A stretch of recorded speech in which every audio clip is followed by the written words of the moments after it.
Hey, Chris. Yeah. Well, you got good sound tonight. Did you get? Can you hear me?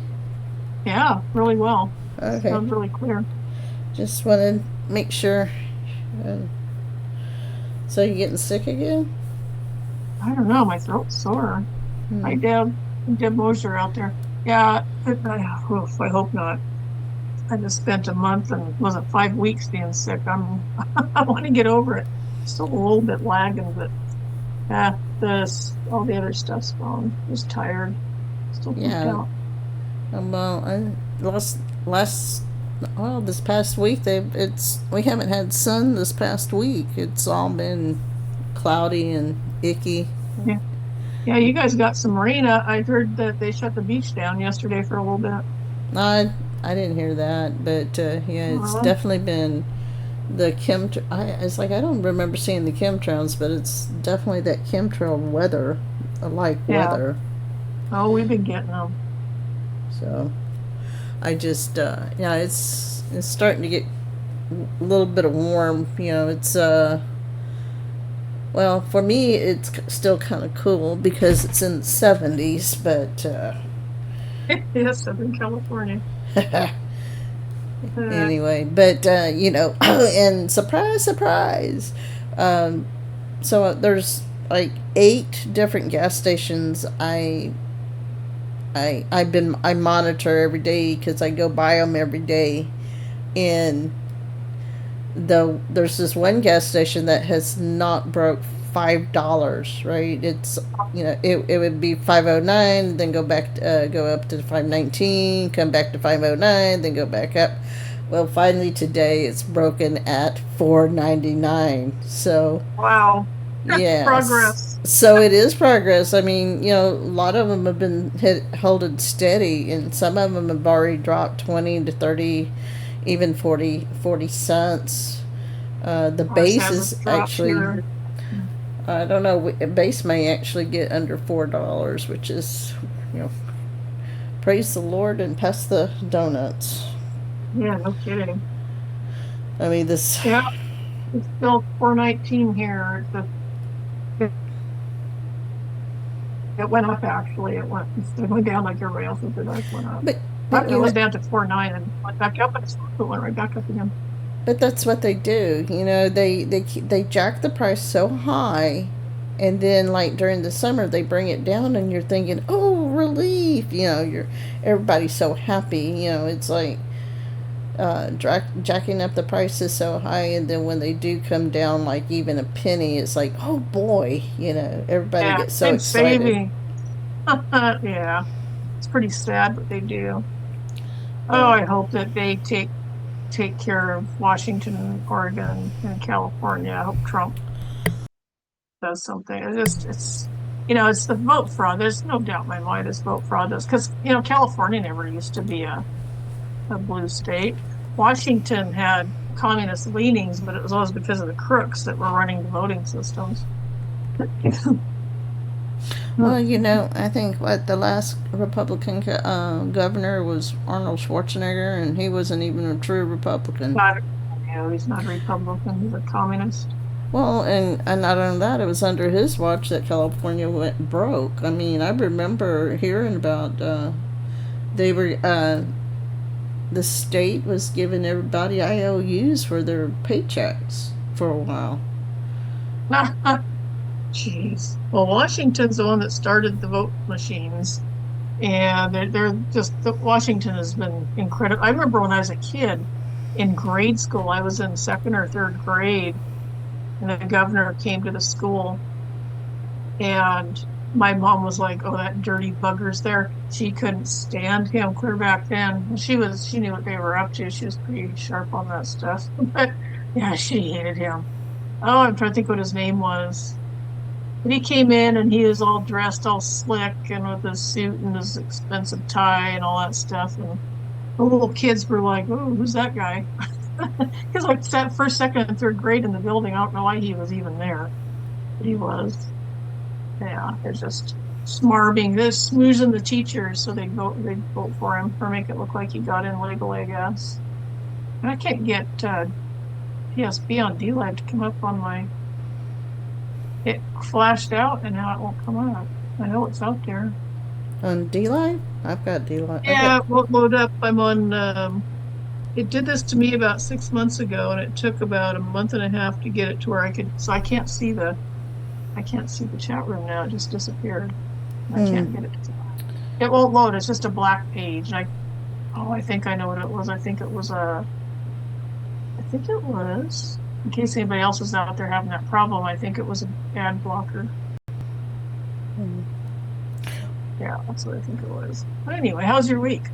My week? Oh, it's pretty good so far. I mean, I got one more day of school, and then I got a couple of days. I got training next week, and then a couple of days off where I can go, and then I got then I have a summer camp. I got summer. Oh wow! So that'll keep me So going for the rest of the year until school starts again. you're gonna stay busy. Do you like the summer camp thing? Oh, this is the first. This is a different camp this year because they ran all out of their grant funding. So I don't know what they're going to do. Cause so everybody's kind of up in arms because it's not free. They're charging your, I guess your middle class. Oh. They're charging the parents for their students or their kids to come to camp for and it's charged for by the week. So it just depends on what week they come. But I mean, my grandson, if it wasn't for my daughter being in the military, she would be paying. I don't know how much she would be paying for Boys and Girls Club for my grandson. But even then, the Boys and Girls Clubs still charges her $15 a day for him to stay when school's not in session or when it's that adds up. $15 a day doesn't sound like much, but when you add it up over time, that's a lot of money. Well, it's like $75 a week. Yeah. So. Yep. Nobody has spare cash anymore. No. Not for a while yet. I think it'll get better. Everybody's saying it's going to get. Trump did good last time he was in office. I think he'll do it again. Yeah. Keep the Democrats at bay. Oh gosh, I just don't like us having money. And there's still people that just cannot see it. They refuse to see it. It's just. And even if their paychecks were bigger and their taxes went down and their gas went down to $1.50 a gallon, they still would bark at Trump. No. It's just ingrained in them. It's mind control. They've been programmed. I don't know that there's anything you can do or say that'll change their minds. It's almost like, why waste my time? Yeah. Crazy. I mean, can we just go ahead and just do the shock and awe? Let's go ahead, just round up all these people and just. I can't wait. You might as well. I mean, how many more people are going to have to die at the hands of an illegal because they haven't rounded them all up yet? Boy, the last couple of things, that one where that guy was like people on fire, I think that did a number. People are pissed about that, and I guess somebody was describing what happened. It was pretty bad. Well, that's now their new what's it? Arms of choice is flamethrowers.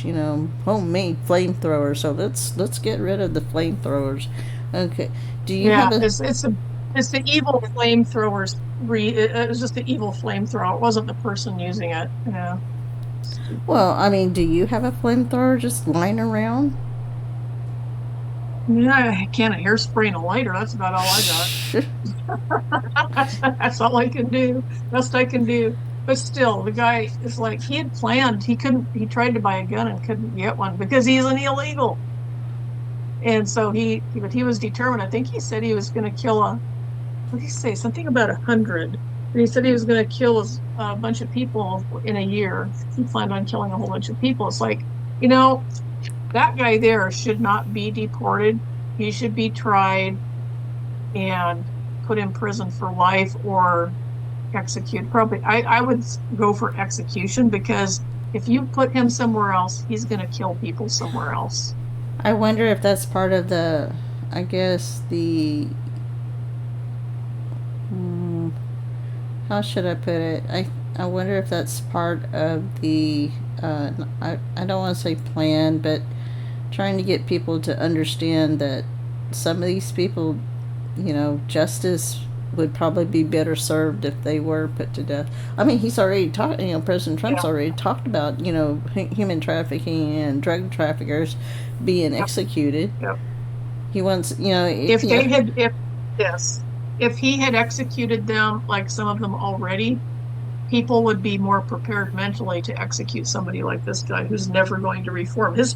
His whole bent, if you read what he said, is killing Christians and Jews. That's his plan. He's not going to deviate. There's no reason for him to.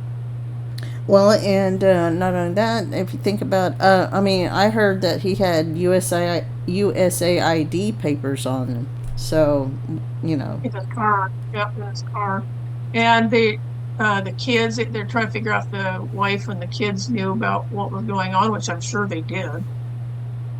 I mean, if he's a radical, he raised radicals. I mean, he's not going to keep it to himself. They knew what he was doing. well, they should be deported too. I mean, if he's here legally. Oh, Trump tried.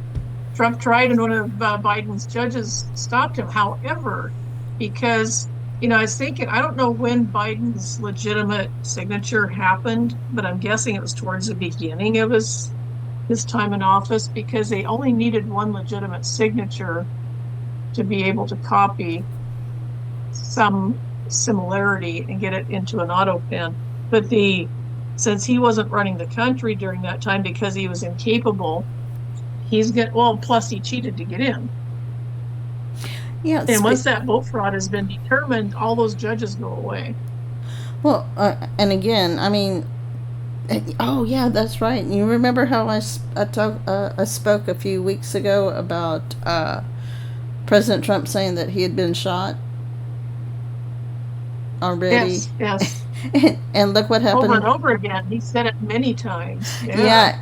And then look at what's happened just and then this week, what's been the narrative? President Trump says that and you got the recordings.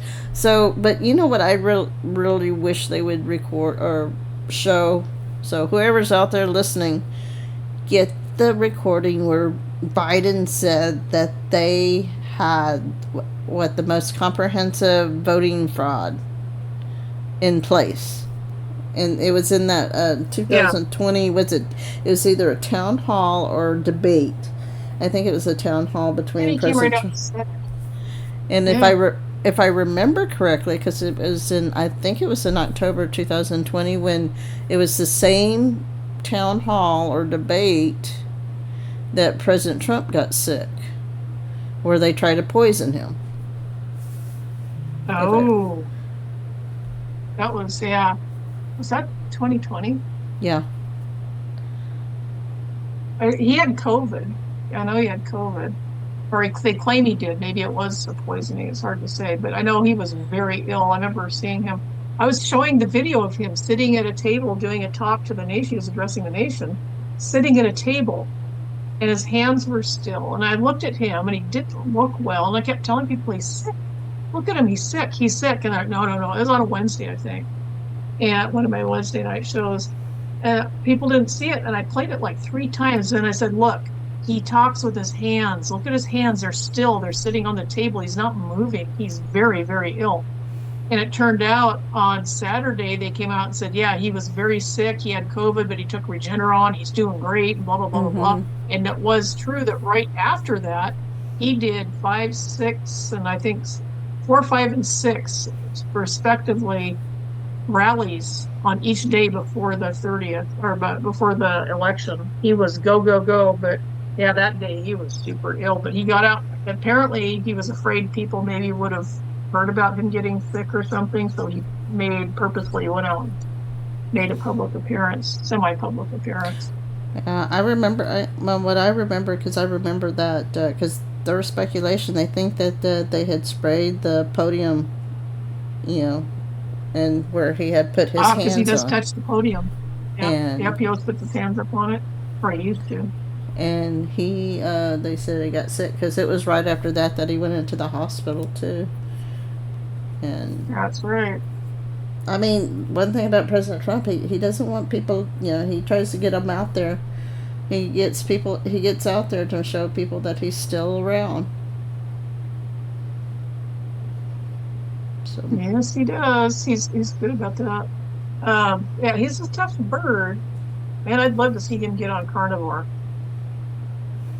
He eats stuff and like the Diet Pepsi, all that. Oh my goodness, the Poppy or Coke, the stuff he eats is like, oh man, you'd feel so much better if you were on carnivore. You'd feel so good, and it'd be harder to poison you do. well, I think Pepsi's going to start getting rid of. My problem is all these companies that are sitting there saying, "Oh, we're going to get rid of all the artificial stuff, and we're going to, blah blah blah." I'm like, can you really trust their labeling? Nope. And why didn't they do it before? Why do they have to wait till they were told to? Yeah, I agree. I mean, I don't trust them. that's like Coke with the used to be the pure cane sugar, and then they did the whole marketing with the Coke, new Coke, and they did that on purpose. And then they put the natural flavors. It's like, oh boy, here we go. Natural flavors. Ah, yeah, crazy. My internet keeps cutting out. What's going on? But Hope it's not my dongle again. I just bought one about a month ago because I had problems. and then you see Crazy, this. huh? Are you seeing as many pride events? Almost, I'm so glad that June is almost coming in just like a regular month. It's like, Yeah, it's like all of a sudden something happened, and it's. I'm glad that Hegseth is getting Harvey Milk's name off of our carrier. That guy's a scumbag. I remember when he got shot. They made so much of that. It was just disgusting. well, They canonized that. I thought he was renaming it Harvey Milk. No, he's taking the name off of it because the guy was a gay loser.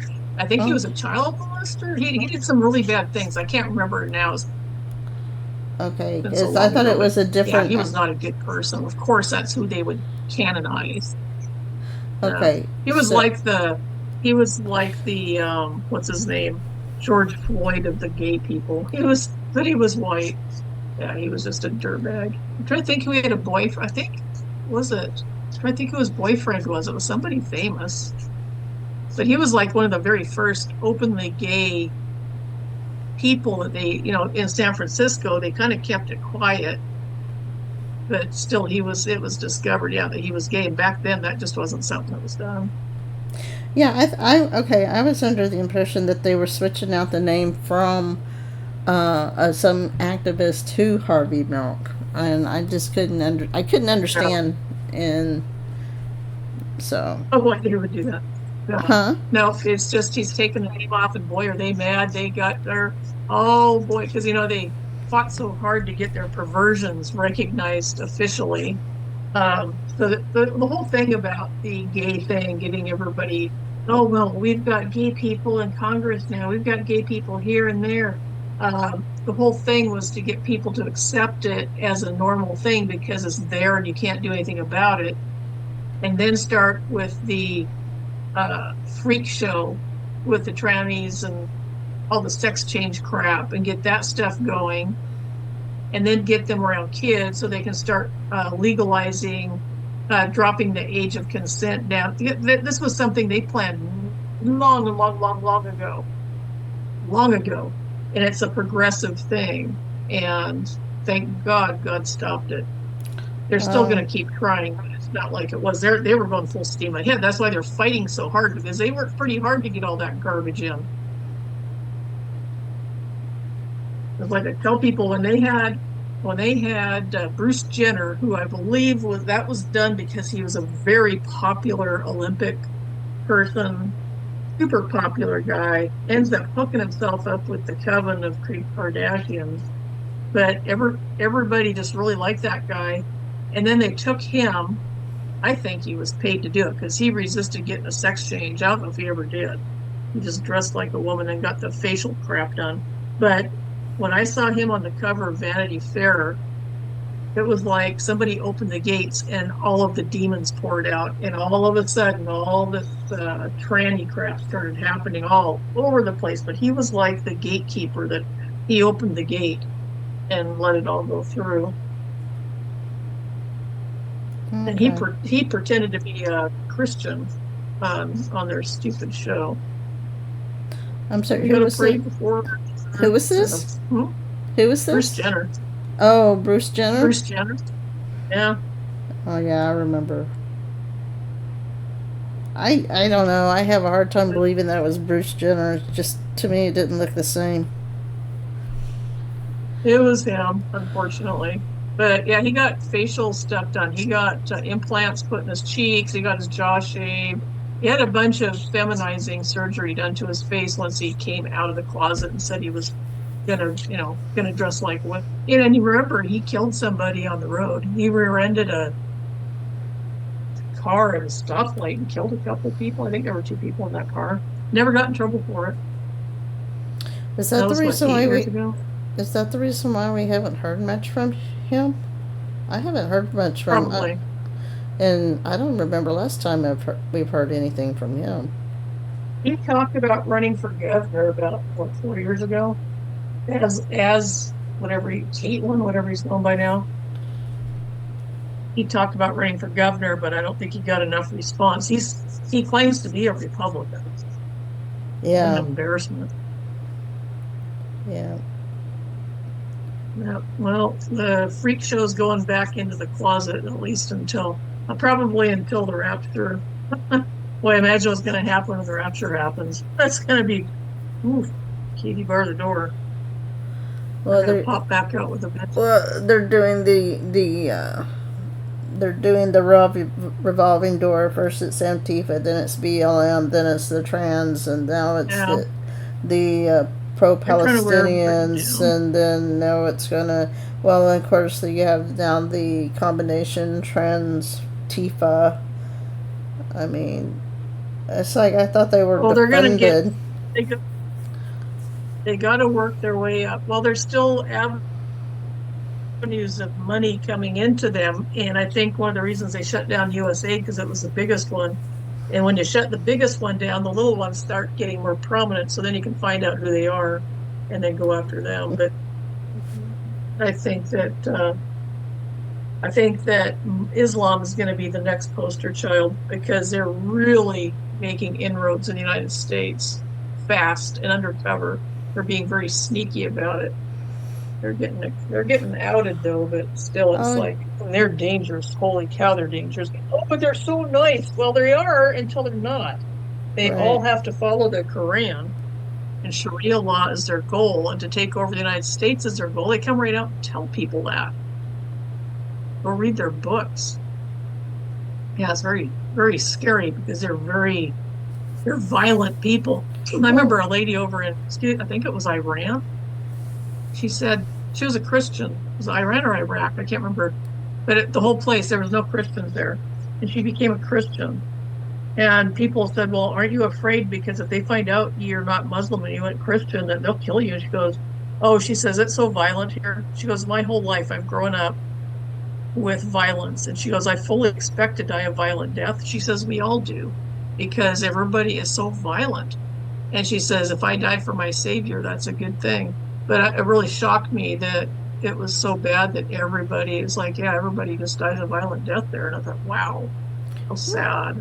But you know what? She'll be a great witness for Jesus. Yeah. Well, it's amazing how, it gets suppressed. The number of beheadings, they get beheaded.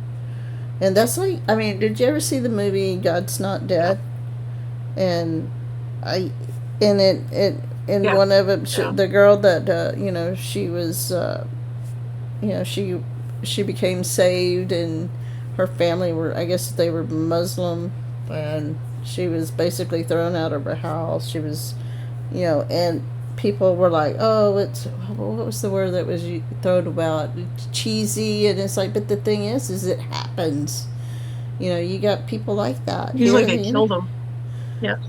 They're supposed to kill them if they leave the faith. Yeah. Ask, Amy, she's read their book. She knows it better than they do, I think. And she goes out into the speaker's square and confronts them and throws their own stuff. Once they realize that she knows, because they try to lie to her, thinking she doesn't know what they believe in. And boy, she straightens them right up. She'll quote chapter and verse of their own books and tell them, wait, it says this, and your book says this, and they just kind of look at her as like, oh, you've read that. And it's like, you bet I have. She knows her stuff. She doesn't go out unprepared. And I'll tell you what, the people that love Hamas and love the Palestinian crap, they hate her for it. They absolutely hate her for it. But you know what? She's trying to wake people up. And they're scary. I mean, these people, once they ask people that live in London. Well, and they're told. I'm worried for her safety. Yeah. Yeah. Well, they're told that they can lie to you. It's just like, I'm telling you guys, yes. If you really want to know what goes on in the court system in New York, watch that. Go back and watch that show, TV show Bull. I mean, because they admit that a police officer can actually lie to you to get you to confess to a crime you didn't even commit. I mean, that's how they railroaded President Trump. Everybody keeps saying, 34 felonies. He wasn't able to put on a defense. How is that a fair trial? Well, yeah, look at that with the vote fraud stuff. When it came to the judges, they refused to see the evidence. And all of them refused to see the evidence. They said, no, I don't want to see it. Because if they saw it, they'd have to prosecute it. So they refused to see it. So nobody could bring evidence in. And consequently, they lost their cases. It was dismissed. So, yeah, they've got loopholes they use, and that's that stinking bar association. I get that out of the United States, too. But pretty bad. But, yeah, the court system's totally trash. And that's like somebody in X today was talking about all the corrupt judges, and I told them, I said, well, there's a reason they're being exposed, because if you don't expose them, how are you going to get rid of them? Because people have to understand you're not just willy-nilly going after random judges that Biden or Obama put into office. You have to let them show people how evil and corrupt they are. And once you do that, people go, oh, no, because they listen to the news. Oh, they're just biased. They're just going after blah, blah. No, they're not. These people are corrupt. So you can't do anything about vote fraud until you get the corrupt judges out. And if they prove that Biden was not running the country, which I don't think he was, and I think that was an arrangement pre-made with him, I don't think he ever intended to run it. And I don't think they wanted him to. But I think that when they find that out and can prove that, then all of the executive orders he did, all of the judges he appointed, all of them gone. Because there's no proof that he ever did it. It could have been one of his aides that did it, and that's totally illegal. Well, did you do you ever listen to X22? No. No, I mean he had last week. The Tavern does it. Patriots and them they play him. They play X22 on Tuesdays, sometimes on Wednesdays, just depending on how. What kind, if it's a special or whatever. But one of the things that the producer Dave that did X22, he explained that the reason why President Trump is talking about the auto pen, and it's to unravel what was done. You got to start backwards. He's starting to show things backwards. Yeah. So you can can see the process of what happened, because if you try to show it from the beginning to the end, people are going to get lost. So you have to unravel it. So Yeah. So That's focus on point. The auto pen. I mean, people. I mean, I don't. Of course, you got these. I don't know if it's just battle fatigue or whatever. You got these people that, well, let's move on. What does it matter? Well, it matters because we had nobody running the country for 4 years. Unless you want to consider. We did. It wasn't Obama, or it wasn't Biden, but I do think Obama and Jarrett, Clinton, they don't want people looking at them, so they put their aides out there and tell them what to do.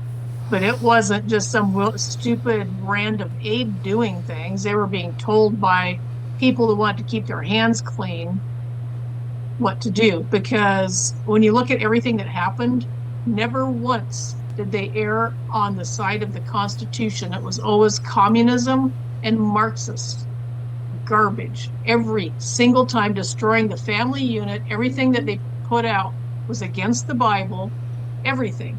You've got the tranny crap, I mean, every single thing they did was anti-biblical against God, and a satanic, communistic crap. Go back and look at it and think about, okay, how does that, you look at what God said, different things he said in the Bible, they went exact opposite. So it wasn't done by amateurs. It wasn't done by, they could be stupid people, but Satanists can be stupid, and so can communists be stupid. But they were definitely, it was not a random thing. I think Obama was running through someone else, because Obama was a puppet too. Yeah, he still is. They're all puppets. Yeah, There's some. There's Boogerface, pulling the strings. They've all, I know we're supposed to. Even Soros. Yeah, I know. But, I mean, even though we're supposed to be praying for our enemies, God says he's going to give them over to a reprobate mind. And there's going to come a time where it's going to be too late. You keep denying, you put your, let's see, how can you give your soul to the wrong place, and you do it enough times, you're not going to be able to get back. And, well, you're not supposed to judge, but we are supposed to judge righteously, and we are supposed to. That's right. They always like to get the first part and leave out the second part. They don't, it's like, oh, we'll read this first little thing here and pretend that's all it is.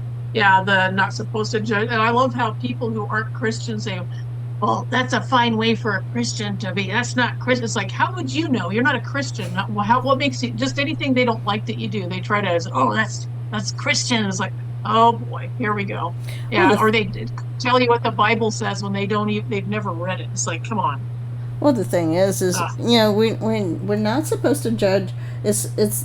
There's a judgment for non-believers and believers. It's people who say that they're Christian that continue to. I mean, I can't understand how people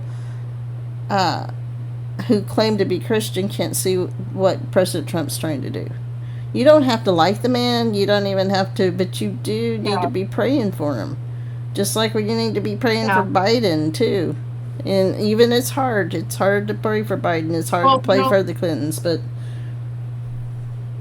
we're to pray for them. We are to pray for them, but remember that praying for them, and if God puts things out there for them to notice and change their hearts, and they purposefully and willfully ignore it, they have to be accountable for that. So our praying for them it's a good thing, whether they heed it or not. When God answers the call, that's up to them, but they will be held accountable for ignoring it when people have been praying for them and God answers those prayers. Yeah.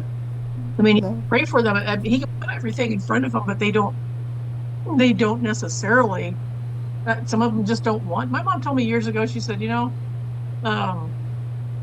are some people who don't want to go to heaven. They don't want to be there. It's not a place that appeals to them. They do not want to be there.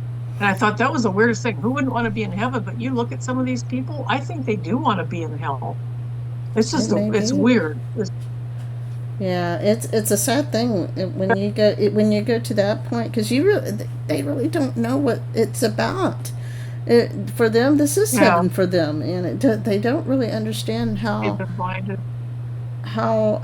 that, no, that was one of the things growing up. It's like, I don't want to go to hell. That's not the idea of going to hell scares the bejeebus out of me, because I don't want to. Does not appeal. Nope. Well, Jack Hibbs says, right now, he says, this is the worst, as a Christian, this is the worst it will ever be for you. But for an unsaved person, this is the best it will ever be. Yeah. That's an interesting take. Yeah, this is hell on earth for a Christian. For a non-believer, this is heaven. Yeah. I've heard it play. Yeah, they don't understand what it's going to be like to be separated from God because they don't understand the blessings God has for us until they're gone. His Yeah. presence. Yeah. Very sad that they don't get it. Well, I And don't then some know. of them play fast and loose with their salvation too. They think they're saved, but they've never read a Bible. They aren't sure. They just, oh, I believe in Jesus. Well, what do you believe he did? Well, I don't know. He existed. He was a good guy. I mean, he So probably lived a good. I saw somebody in here that thought they were Christians say they thought that he lived a good life. He probably lived a good life, and then died. It's like, so so no, do, so does Boogerface. Boogerface believes in Jesus too. He knows Jesus, but he decided that he wants to. Boogerface wants to be Jesus. That's the thing. yeah, But pride. but what I was gonna say, go back to in Hebrews and in I think it's First Peter. People who are claimed to be Christians are going to be held more accountable than people that are non-Christians. Yeah, I makes mean, sense. people Oh, who, pastors too. oh yeah, well, pastors even more so since they're the ones supposed to be leading the sheep. They're supposed to be leading the flock. Yeah, They're supposed to, just like go back to the Old Testament of the Bible, and they talk about, what happened with Samuel and Eli, because their sons were wicked, and look what happened to them. So yeah. that's the reason why the judges and the prophets, well, not the prophets so much, but because it was the judges and the priests that ruled over the Israelites.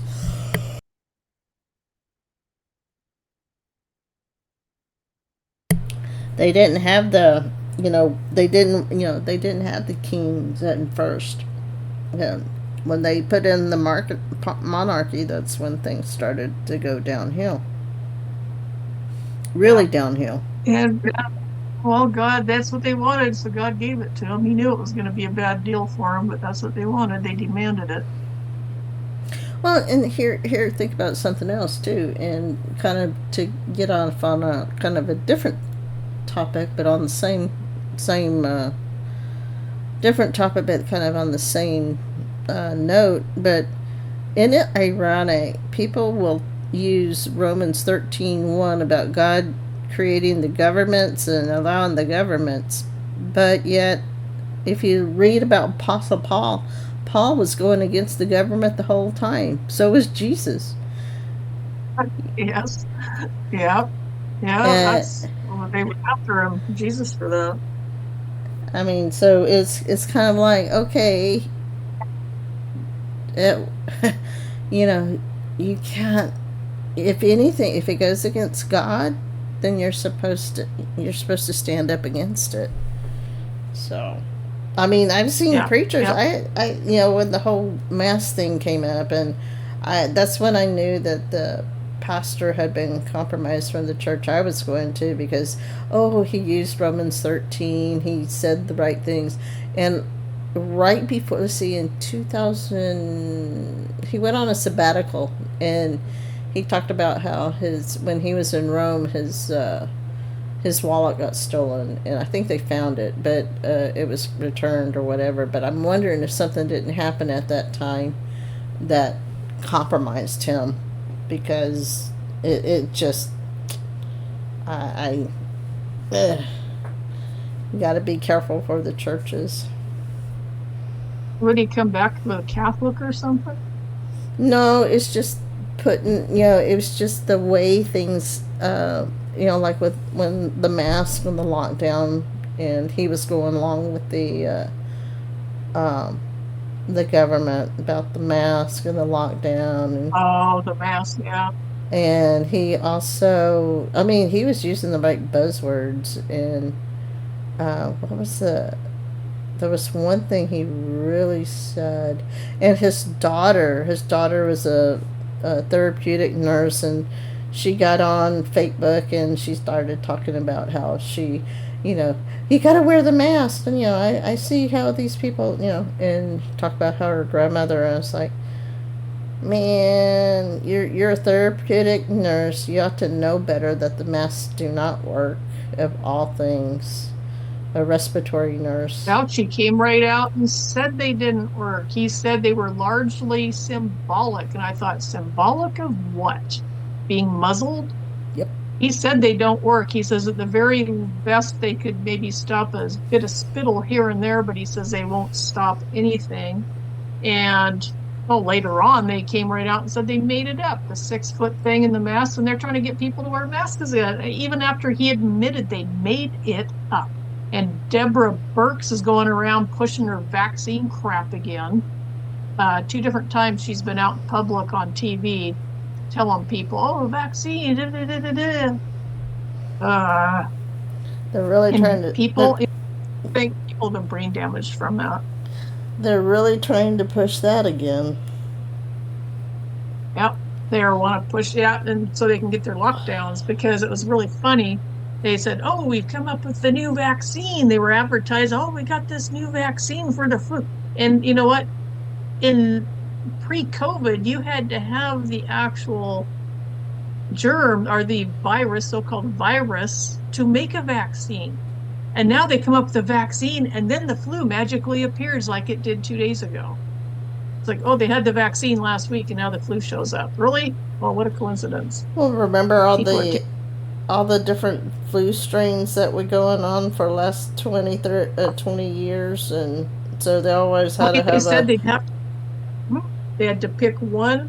They said out of the 8 or 10 different mutations, they'd have to pick out, they'd usually pick out 3, I think it was, and then hope that one of them would be the one that worked. They never knew if it would be one that worked, because there were so many different strains. But when COVID shows up, all the flu disappeared, and it was just COVID. And now 5-6 years later, it's still COVID-19. What is it? Oh, but it's the Omicron variant. Well, how do you know that? It hasn't happened yet. It's just nuts. They're freaking nuts, man. Well, at least RFK is saying they can't just give out vaccines without doing the trials now. Did you see that? Well, I think I'm not. They're changing all the. Go ahead. I was just gonna say, yeah. I mean, the way I read it, I mean that if you're going to do a vaccine, you're going to have to, go through the trials. You're not going to just come up with a vaccine just like they did for the C-19. I don't even like to say the word COVID because of the origin of the word. Huh? All flu is COVID. They're not going to follow that. They're just going to say it's an emergency and there's no other treatment, and they'll start shoving it in people again. But I just saw, was it yesterday, that the new head of the FDA is pushing all this stuff through. 5 or 6 really bad things got pushed through. I saw it on X, and I reposted it. But very bad person that they put at the head of the FDA. They need to be. They need to shut down the FDA. It's just a money-making scam. I think that's what's going to happen in the long run. I mean, I know I've said it more than once. We've already been told a lot of these places, a lot of these alphabet agencies, they're going to either be absorbed or they're going to be completely disbanded. I mean, I'll tell you what, they're acting like they're not. The FBI, the CIA, they're acting like they're going to reorganize them. It's like, you better not, but it sure sounds like they're going to. I haven't heard any shaking or rattling about them being shut down for the last, within a couple weeks of President Trump being in office. Yeah, I don't know.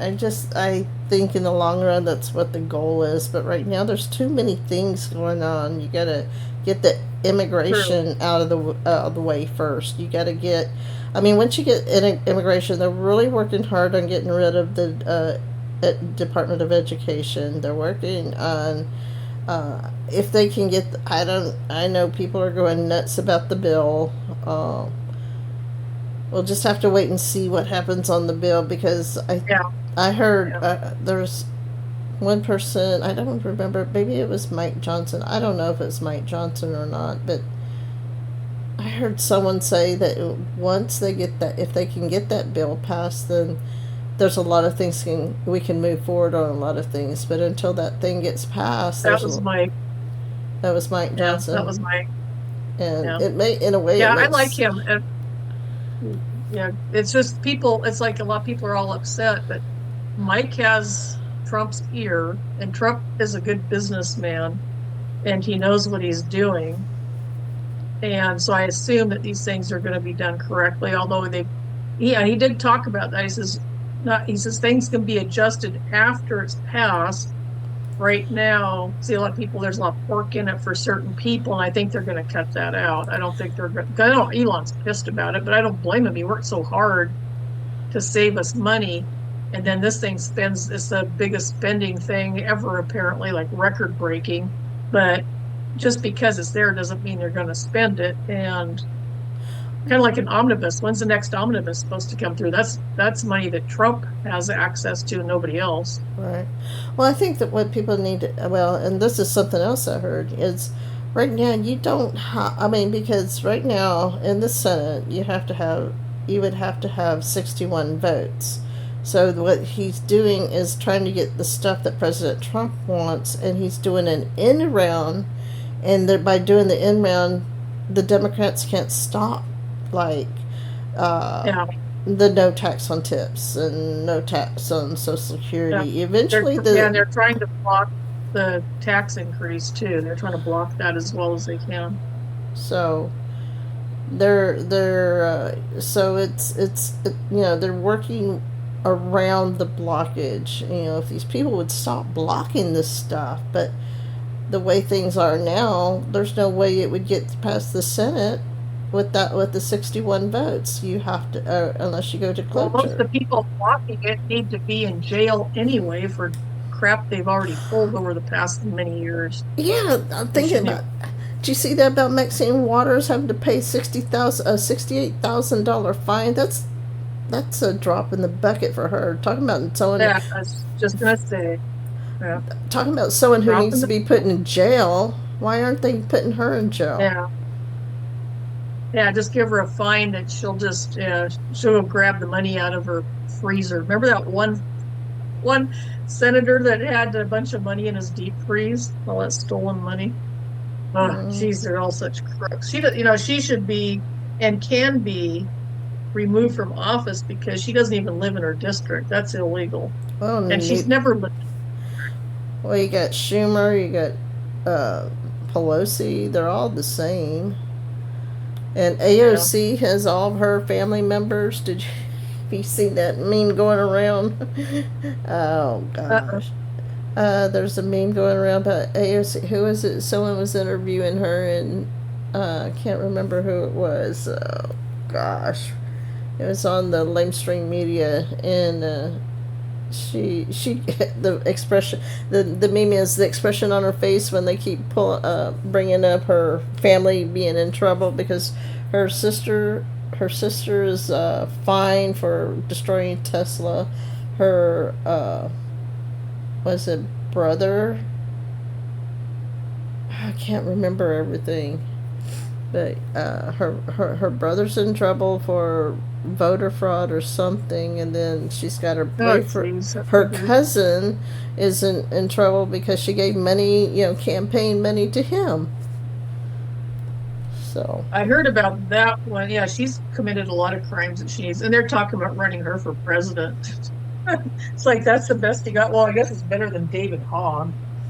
Not it's much. either that or Kamala. I mean, the thing is they know that if they put, I think they really know the reason why the reason why they tried to sneak Kamala in the way they did was because they know she's not eligible. She's an anchor baby. She's Yes, not. Nancy Pelosi said on January of 2020, I will be president. That's back when she was Speaker of the House. She was third in line. And she knew at that point that Biden wasn't going to be in there very long or soon because she planned on removing him. And then Kamala Harris was easy to get rid of because she didn't qualify. So they had it set up. I don't know what happened to break the plans apart, probably Q, but it was set up that Nancy was going to be president. She came right. I remember watching her say it, and I thought, "Wow, really? That's interesting." But yeah, Harris and Biden. Harris actually, she can't run because if she tries it, she's going to go down for treason for prompting for putting propping up old Biden when he was a vegetable. She knew, and she didn't do anything about it. So there's a bunch of people that had knowledge of that, and her doing that made it so that they could use the auto pen to write illegal laws or executive orders, not laws, but yeah, there's all kinds of corruption that's just absolutely mind-blowing. And they're even worse now because they're just flaunting it. Like judges are trying to say, well, if I win this case, then, or if this case goes the way I want it to, then the whole United States has to abide by it. I saw something like that tonight. It was about a free speech thing. And they said, if this person loses his court battle, then it's going to set the law for the whole United States. And I thought, the heck it is. How does one judge determine the law for the entire nation? He doesn't, but they're pretending like he can and does so that they can change our laws. I saw that on X tonight. That was Mike Lindell. It was about Mike Lindell saying about free speech.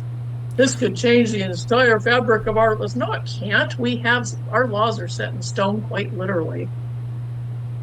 Yeah. Well, did you watch the committee meeting? I still want to get rid of these committees and subcommittees. It's ridiculous. Yeah, they need to get rid of them.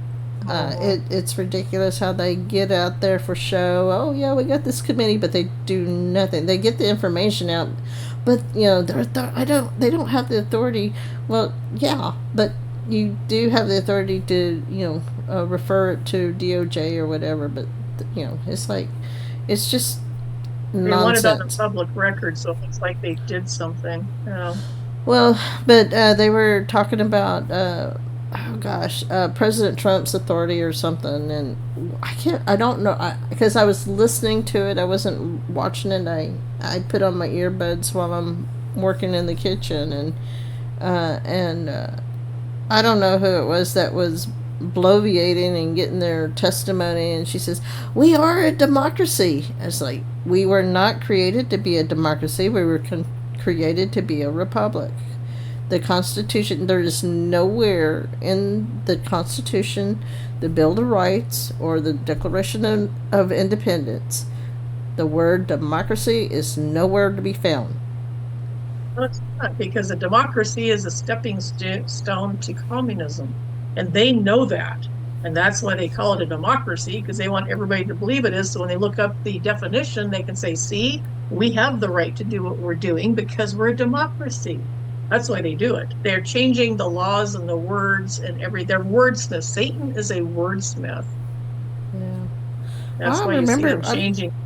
I remember being in grade school and talk about democracy, and democracy is mob rule. I mean, come on. Yep. Well, that's what is Antifa. That's mob rule. That's the democracies. Chaz, democracies. I mean, right now, if you really think about it right now, and I've said this before, we are kind of in a democracy state, because that's what's trying to rule right now. They're trying to construct that they create. Yeah. Mm-hmm. I mean, look at the voting fraud. You look at the voting fraud. Yeah, that's every time they use that word, and I get frustrated when President Trump. I wish they would start using the word republic, because how are you going to just deprogram the brainwashing until you start telling them, and not even say we're a republic, say we were created to be a republic. We are not a democracy, or we were not created to be a democracy. You got to use the right words. I wish they'd have to put. Yes, I wish they'd force them to put money in the swear jar every time they use that word.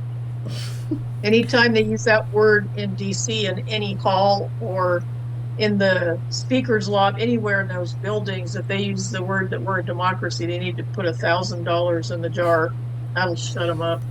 Anytime you get out on camera and you use that word, but not like I said, do not just use the word republic. Make sure you say, we were created to be a republic, not a democracy. And then people say, well, we're a combination. No. We're not. We're a nation of laws. And the laws that's what our nation is, a nation of laws, not of mob rule. And it's what was it? Warhamster says we're a federalized federalized republic, and he explained that. It made sense. So yeah, it's just, and there's these, if they're in office, they swore an oath to the republic for which it stands. The flag stands for the republic. They swore an oath. When you swear, or every time you do a flags, the Pledge of Allegiance, you're swearing to the republic. I'm getting tired. I'm getting confused. But yeah, they swear an oath to uphold the Constitution, which is the law, which is this constitutional republic is based on. I think every single senator and congressman needs to be able to pass a Constitution class with a B plus to an A, so that when they do try to pull stuff against the Constitution, they can be yanked out of office immediately. There's no excuse. You knew the law and you broke it. And then we need to be held accountable for when they break their oaths. They need to be yanked out of office when they break their oaths. Yeah. Well, I think I heard something about President Trump putting in a, I don't know if it's true or not, but it just something about that. President Trump having a Constitution class for cabinet members, I think. I don't know. I could be wrong. I heard rumors of that. I heard rumors about that. I hope it's true. They all need to learn it, because then they have no excuse. We need to put that back in the schools. They need to start learning Yes. the Constitution. Yes, absolutely. And I remember when it was, we had social studies. It went from history to social studies. We need to go back to the history, real history. We Of course, can I put it didn't. where the sex ed classes are at. I, The I sex ed classes and history in there. Of course, when I learned about World War II, I didn't know anything about the internment camps, and I learned about that. And I mean, Yeah. we studied World War II in 8th grade, but I didn't hear anything about the deterrent camps until last 6 or 10 years or whatever, right before President Trump. We I didn't mean, really get, I yeah, we didn't. didn't get stuff like that in our classes. I learned it from the Birch Society Hmm. as a kid, because they had speakers that would go around, and my mom and I would always go in and go and listen to the speakers or reconnect some books. One of the things my grandmother and my mom would do is they would keep the newspapers from that time. And like she had all the newspapers, like when, Oh, and my yeah. mom did too. Unfortunately, my mom, they were stuck out in the garage, and so my sister said that they were all like the Molded. rats got into All it, the mice get to them. That's too bad. and spiders and everything. But I mean, it just became another clutter. The original. As my grandmother had newspapers from World War II, and So did mine. she kept those. Life magazines, Look magazines. They're probably worth a fortune now. They were all up in her attic, and she kept her newspapers all stacked up there, and we'd go up there and pull them apart and find the comics and want to read the comics, even though we'd read them all the time. She was up in Canada, so we didn't know it was go up only in the summertime when it was warm because it wasn't heated. But yeah, we go up there and look, and those magazines have got to be worth a fortune. They old ones with Marilyn Monroe in them, and Clark Gable, and all the wartime stuff. Hmm. Yeah, we'd entertain ourselves up in the attic up there. But yeah, it's different times, that's for sure. Things. Think of how much we've seen, how much of a change we've seen just in the last 10 years. It's just been crazy. Well, they're trying to destroy the world. I mean, it's not just. Yeah. Hey, Satan knows the Bible. He knows his time is short, and he's getting it set up. Well, he's trying There's to put. no doubt about it. He's trying to bring his kingdom, not God's kingdom. Yep. Well, you look at, there's somebody in X Today made a comment about AI, and I said, well, Satan knows the Bible, and I said, he knows Revelation 13. I said, what do you think the image of the beast is that is given quote unquote life? That's AI. That's robotics. Look what Musk is doing now, making robots. and they're far more advanced than what he's letting people see because he doesn't want people stealing his intellectual property.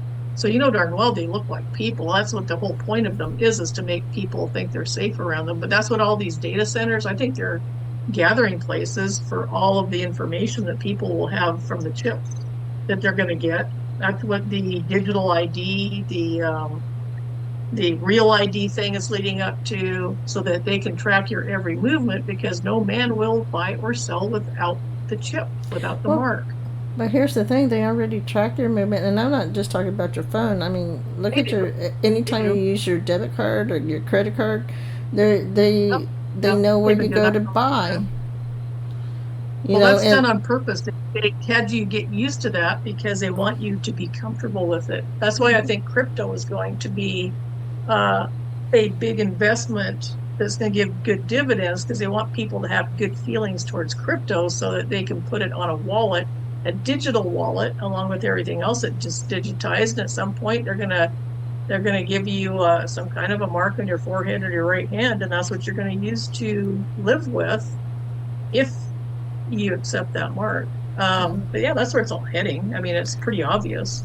Well, I just like I think that's one reason why I shy away from technology, because I mean I know there's a non-technical way to do this stuff, but the technology just makes it more real to me. But I mean, I remember getting when I had a MasterCard. I mean, they would send me a kind of a report of where I spent my swipe that card, you know, whether it was a restaurant or whether it was a movie, and so I mean, of course they do that on your statement with the debit card too, but I don't know. It's stuff at Costco. They've got same thing. Costco has the records going back decades on everything I've ever bought there. Yeah.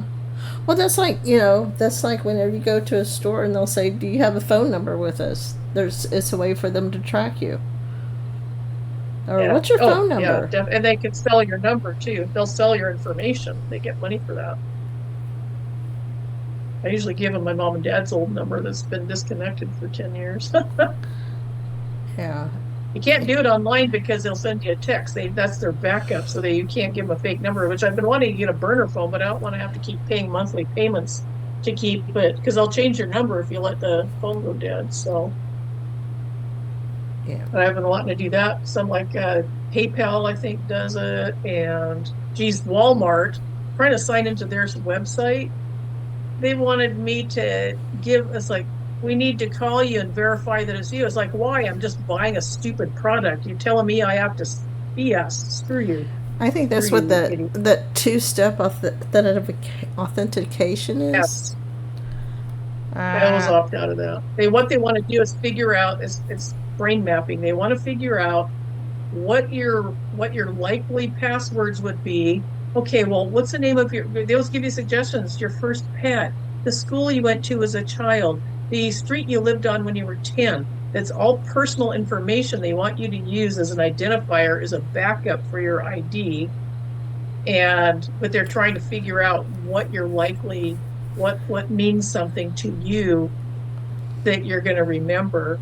It's just all totally creepy. It's just satanically creepy. I used to give fake information on that, something I remember, but still fake. Oh, on Facebook, I don't put my real name anywhere. I put my fake name on Facebook. I've had stalkers as part of the reason, but I just don't like my real information being out there. And I've had people try to find me. I had that creepy old, what's his name? Lip Gallagher, that one guy. He scared off a bunch of hosts from PSB back in the day on YouTube. And they were guys. He had found them where their real names and everything, and started coming after him. He couldn't find me. He tried because I found his footprints. He'd been looking for me for my real name and stuff, and I caught him. But yeah, there's just, it's just crazy. So I use fake names. I remember when Facebook was saying you have to use your real name, blah blah blah blah blah. And it's like, the heck I do. I have a patently fake name on Facebook. There's this one name, one 6-letter word, and a picture of a woman that's been dead probably for 110 years. There's nothing on there. And I always use the same fake birth date for everything that I sign into. Hmm. Yeah, I just don't like them having my information. It's like, nah, if you're going to sell it, they're going to get bad info. Yeah, might Yeah, as well. I'm gonna peel out of here. I only got a couple hours sleep last night. Hmm. I'm gonna go to bed. Go to bed. What you got on for tonight? Oh, I don't know. There's not much right now. I mean, I just don't want to I just don't want to do news because it's so, to me, it's just all getting to be so stupid. It just, Yeah, I mean, yeah, it's a lot of drama. there's some Yeah, interesting things like what's her Corinne Jean Pierre thing, her yeah.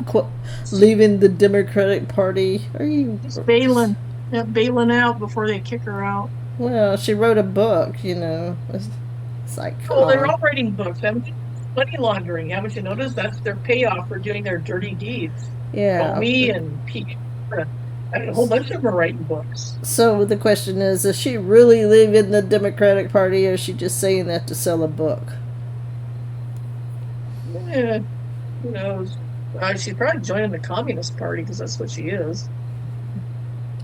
Well, She's a little creep. I mean, there are a few interesting things that, you know, it just, trying to find something that's really interesting nowadays is just really hard. You got the whole immigration things. I mean, the USS ship Comfort just went to, gosh, I have it.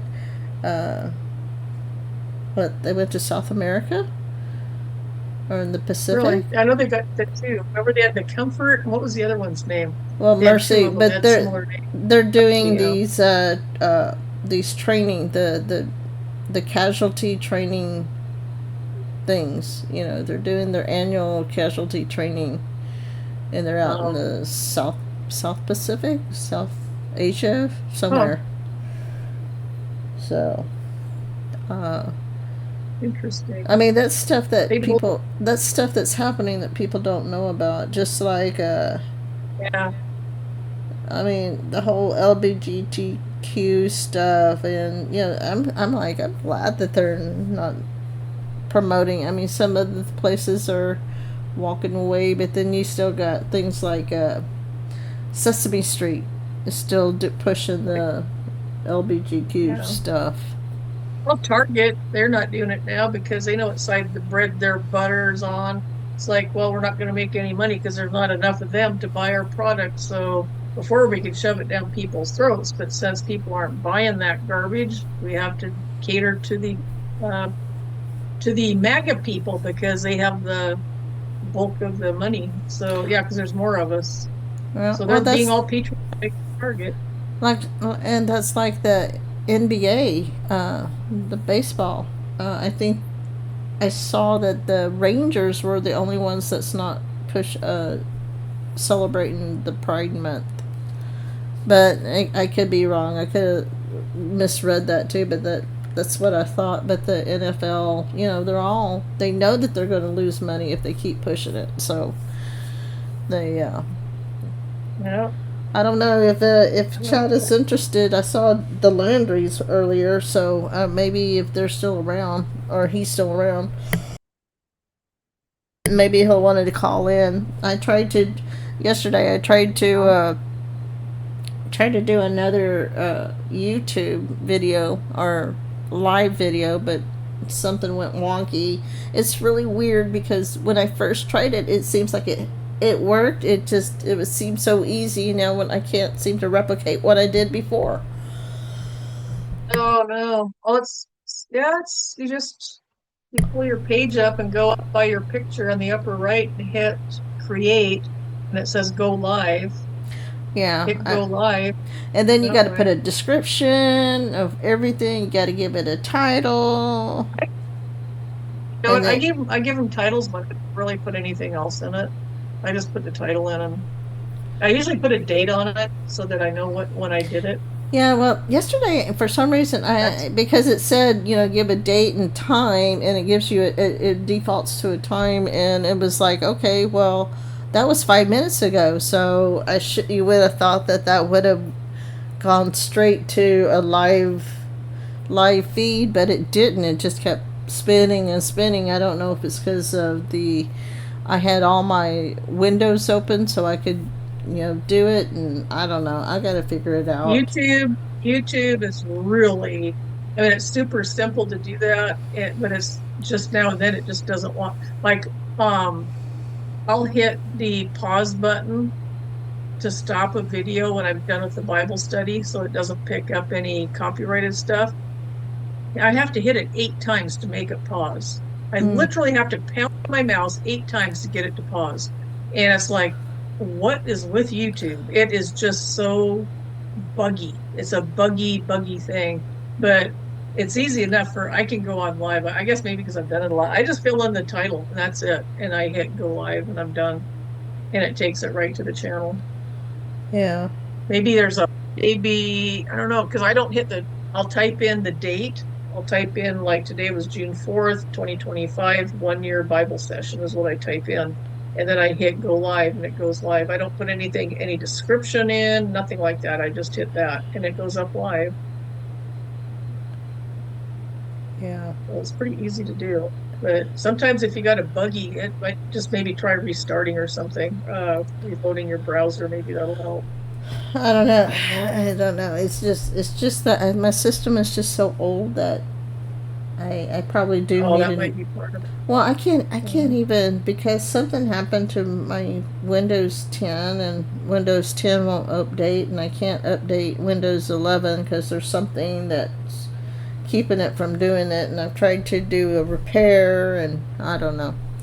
Oh, I geez, that stuff, you're going to be wasting days on that Microsoft garbage. Yeah, I got 2 computers here that won't update to 11. They can't update to 11 because it's not in their system. So, yeah, so I guess they're trash after this, or I'll just get a new hard drive for them. But yeah, it's the trying to update. Sometimes the updates totally screw up your computer too. yeah. They'll really mess it up. Yeah, like I said, I've tried to do a fix and it doesn't fix, and I still get this code. So I don't know. The repair thing is bad. Usually what I'll do is I'll go on YouTube and do a search or I'll just do a query in a search engine and give the problem and there usually will pop up a lot of fixes to try. Well, that's the thing. They go and then they go into this technical wording that I'm like, just tell me, just give me a Yes. step by step, and it's like there's probably about 5 different ways to do the same thing, but just give me a step by step, and don't tell me to do, don't tell me to type in this code. I'm like, I don't, I'm Yeah. not a Bring into coder, bio. so Yeah, if you were, then you'd know how to fix it to begin with. You wouldn't be looking for answers. So right. Or it's yeah, like I don't want to take it into some place if I don't have to. So, it's expensive. but can you Well, it believe should it's our work. I mean, back in the old days, they worked and you didn't have a problem with them. Now they go, every little thing goes wrong with them. yeah? Can you believe we're already in June? Yeah, the year's almost half over. The shortest day or the longest day of the year is coming up in what, 17 days? Then it'll go back to dark again. Well, and then next, not this coming weekend, but the following weekend is Flag Day. So, That's right. Yeah, Trump's birthday. so whatever, there's going to be some interesting thing. I think there's going to be some really major things happening. Hopefully, good things. Unless they try to distract us, like the whole Col- Co- Colorado thing. Colorado seems to be under attack because think about all the events that have happened in Colorado in the last 20 years. Bunch of leftists. Yeah. The guy that was there for the Aurora shooting had also been at 9/11. He was a major guy in 9/11 and he went to Ann Arbor and that's where they programmed the cops and stuff up there. There's a place in Ann Arbor where they program them all to do lefty. Yeah.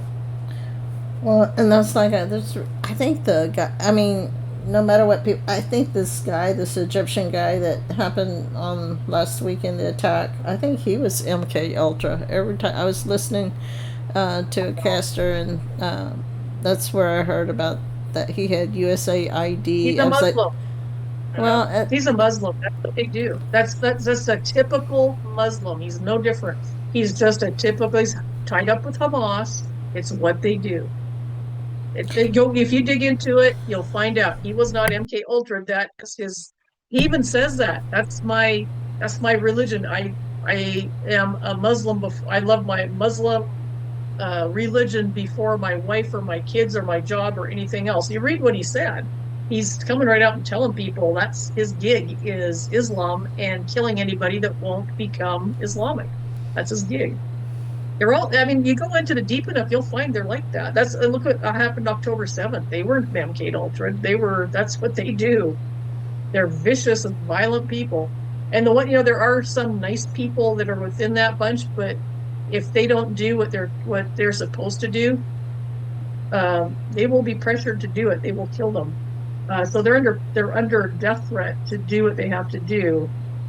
That as long as it sticks with the Hadith and the Quran. yeah. Listen to some of the stuff. Amy is so good at talking. She gets talking about that. If you have a chance, she's on so late, but if you get a chance, yeah, listen to her. She's really sets it out for that stuff. Who? Oh, Amy. And a lot of people hate her for it. Oh no, they're not like that. I know them. It's like, well, guess what? Go look up the Armenian genocide. Everybody thought they were nice people then too. I knew somebody that was Armenian. They told me about it. I was like, holy Toledo, that was scary. Well, that's like right after 9/11 or after September 11, and when they were talking about, going into Iraq and everything. The church I was going to, the pastor brought in. His father was one of the highest clerics in the Shiite.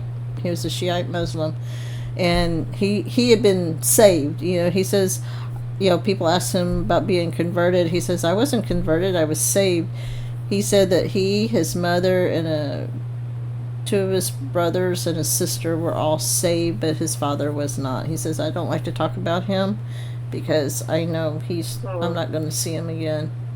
But he gave it I can't remember so much now about, he gave mainly his testimony, but he had actually gone to the Washington to talk to President Bush at the time, George W. Bush at the time, and he was I can't remember so much what he used to say, but he did, because I should have taken notes, but that long ago I probably lost them all by now. But he was interesting to talk to, because he talked about how the first time that he was just kind of thrown to preaching, but part of it, because of he was under his wife and his at the time he was really a baby. His little boy was like 3 years old, I think, but they were under a death watch. Oh, wow. So he had to have bodyguards. He and his family had to have bodyguards because he had been saved and he was a preacher. He had a death sentence over his head. Oh yeah, I met a guy online years ago, probably 97. His name was Anwar, and he was from Egypt. He was a Coptic Christian. He had been raised in Islam, and when he converted, he knew that he wouldn't be able to stay because his family would try to kill him, which is exactly what happened. And so he moved to Toronto up in Canada, and he said that they would constantly call him, come home, we miss you. He said, I can't go home. He says, they want me to go home so they can kill me. He said, I know what they're doing. He says, but I missed them. He missed the life he had because he had nobody. He didn't know anybody in Canada. He had to move from everything he knew to to save his life, because this family, because he had left Islam, but they're mandated to kill you if you leave Islam. And so he did, but I don't know. I lost contact with him when I sold my computer, but we used to chat in the chat rooms. We'd talk for a long time. He told me what it was like to living there. He said it was absolutely horrendous. And how they're just like another one telling me it's just a violent lifestyle. It's just how they live, killing each other. They have warring tribes and stuff like that. But they're doing it for all the pickles in the jar, man. But yeah, he was a really nice guy, and I felt sorry for him. I used to pray for him a lot. I haven't thought about him for a long time, but yeah, it's sad. His family, he says, I want to see him so bad. I want to go. He says, well, my brother wants to come and see me. He says, but I can't let him because I know he'll kill me. I can't let him. It's crazy. It's just nuts. Yeah. Nutty stuff. It's sad that he had to. Yeah, I was like, oh, gosh, why answer the phone? I know it's lonely, but why answer the phone if you know that that's what they're gonna do? But I He missed him. He missed his family. I keep thinking about what and Pam had him on a couple of times. William Feeder, what he said about Muslims. Yeah. That whole thing Yep. about and their culture is like if you're nice to them, you're basically giving them permission to conquer you, and that's what we've done. You Yep. got these people. Oh, we got to be nice. We got to show Christian. Wait a minute. Go back, read your They Bible. see it as weakness. Yeah. Go back and read They your see it as Bible. weakness, And go back into yeah, the that Old needs Testament. to be played again. Federer has a lot of videos that should be played really again to remind people, because right now that Islamic thing's starting to crop up its ugly head, and they came through the border in droves when Biden was in office. Yeah, they're going to be a real problem here. They need all Muslims need to be deported, in my opinion, all of them. All of them. They are against our free constitutional republic. Everything they have, everything they stand for is in direct opposition to our Constitution. They come right out and say very openly that they plan on taking over and making people submit to Islam, that they will rule the world. They will rule the United States. And they're working on it hard, making these little cities and pretending to be so nice. We even have them in our government. Yeah. And look what a problem just those idiots in government are. Right. Well, that is funny because it's like, so who's more of a threat, China or Islam? Islam, without a doubt, is more of a threat. They're the camel's nose under the tent, because there are who knows how many are here. China is a recognizable enemy. We can see who they are and what they do. Their weather balloons and their spies are easy to spot. But with Islam, they're all sneaking around. The cities down in was it Epic City down there, and there's a couple others in Texas. They came right out and said that the people they wanted in the cities were not going to be citizens of the United States. So they're importing illegals. They're not citizens, and they're illegally here, and putting them in these cities. City, not a town, a city. And they're big. They were planning on taking over Texas, and they still are. Nobody has stopped them. And they've had massive help from the government there, from people who know exactly what they're doing. You can't tell me Abbott didn't know. He pretended. Oh, really? I didn't know. It's like BS. If I knew about it, how the hell did he not know about it? He knew. He's a traitor. Well, did you see that about Katie Hobbs too? She's going to block. She's blocking any kind of legislation saying to keep foreign. Going down. Keep foreign China. Foreign entities from buying land around the bases. It's like, should that kind of fall under the federal as opposed to the state, because that is a protection. Yeah. Well, I got to tell you, they're already at almost every major airport in the United States has Chinese sovereign land. My mom told me about that probably 25 years ago. Almost every major airport in the United States has a Chinese area that we cannot access. We're locked out of it. Only they can go on it, and it's right next to the airports. And there's one in Spokane. Well, I know that they're all over the place. They've been buying up land around the bases, the military bases. Well, And I yeah, mean, why would they do that? Well, it's pretty obvious. and just like the windmill farms and all that garbage. Oh, it's under, remember the weather balloons, there were more than just the couple that we saw. They had been coming in for a couple of years and floating around.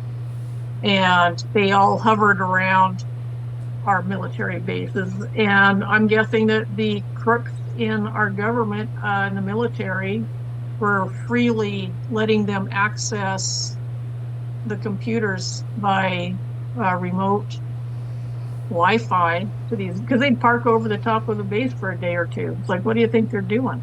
They're not just sitting there picking their nose. They're Yeah. gathering information. It was being given to them and sold to them. Remember, Hunter Biden in 2016 took $1.5 billion from China. He didn't just take that for his good looks. He was paid. He was given that money for a reason. I remember Joe took half of everything. It wasn't 10%, it was half. Hunter said that to a letter to his sister. Well, Dad's taken half of everything I've ever got. He said 50%. So I don't know where this 10% thing came from for the big guy. It wasn't that, it was 50%. So both Bidens are up to their ears in crime. But still, where'd that $1.5 billion go? He never paid tax on it. So where'd it go? Pay off for politics. Oh, look at what's going on with the schools. They're all full of these Chinese communists. 25% of the schools are foreign people. Yeah. So Yeah. we're just bringing them right in. We're letting them have cover by us. Disgusting. Well, that's the thing. And it came out that Abbott says that there's legislation in Texas now that no foreigners can go into the higher school systems. And I'm thinking, I can remember way back when, this is in the 90s, that they were allowing like the border states were, paying in-state tuition, but the border states were able to, like Oklahoma up in the Panhandle and New Mexico, up in the Panhandle, were able to, if someone from those states wanted to go into like Texas Tech, they could get in-state tuition. So, but it was it was Here the we border. had Iranians.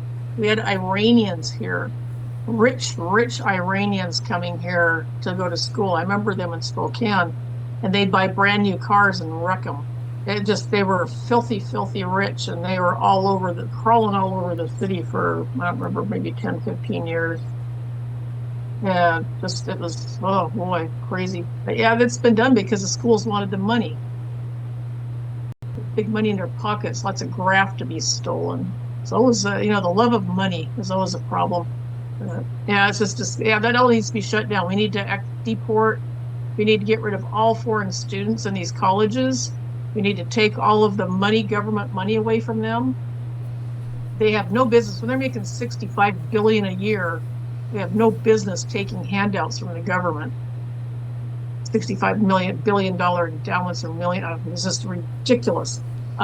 Stop that. And if they go out of business, so be it. Because they're only teaching kids communism. Yeah. Well, I think we need to just stop all social programs and then do a revaluation. Yep, I agree. And then redo it. Did you hear that? Of course, was it President Trump's already killed 300,000 people because they're defending USAID? And it's like, what? Who cares? Who cares? They're lying. There was a video, I think it was lives a TikTok or was it captured? Somebody put it up. She is just raving mad. And she looks like Carl Malden of all people. She was PO'd because the beauty parlor wouldn't take her EBT card that she'd always been using to get her hair, her nails, and her eyebrows done. That was $100. So I had to take $100 out of my rent money. It's like, are you kidding me? It was $100 for that. And it's like, so now, oh my God, I just couldn't believe it. She was pissed off because she didn't, her EBT card. It's like, I can't afford that stuff. And you're taking money out of my pocket to give yourself fancy eyebrows, you flake. And she was just rip-roaring mad. She was warning everybody, they're taking money out of our EBT card, so we can't get our nails done and our eyebrows. It's like, oh my God, go do it yourself, you lazy little pig. That's a Oh my God. luxury. That's not a necessity. But that's like I can't Well, go she get my thought it was a necessity because she was used to it. Ugh. that's like I can't go and get my hair cut. I mean, I've been trying to trim my hair a little at a time, but I'm sure I've got it all messed up. But I can't go get me a haircut. I just got my hair cut day before yesterday.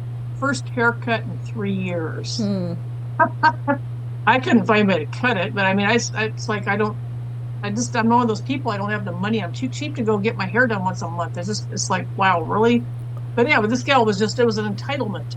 She was just felt entitled that's what she was used to, using her food card to get other things done. She was pissed off that they couldn't get junk food. She even said junk food and pop. She was really angry that they could. It's like, really? Well, that's life, lady. Get used to it because I'm tired of paying for it. Yeah, I wish more people, but we gotta help the poor. No, I mean, actually, you know, the proverb says, you know, if a man doesn't work, he doesn't eat. You know. Well, the thing is, in the old days, the churches took care of things, and the government stepped in and said, you can't do that. You can't, you know, if I wanted to give a homeless guy a sandwich, oh, you can't do that. You got to make that in a certified kitchen. Because, you know, he's eating out of the trash can, but, you know, my sandwich that I took a bite out of might poison him. They do it on purpose because they didn't want the churches to be helping people because they spread the word. They also shared the gospel. And the communists and the government didn't like that. So they seized control. And look where we are now, how bad it is. Oh, that's But in the old days, we didn't have welfare. We didn't have all this homeless crap. It just didn't happen.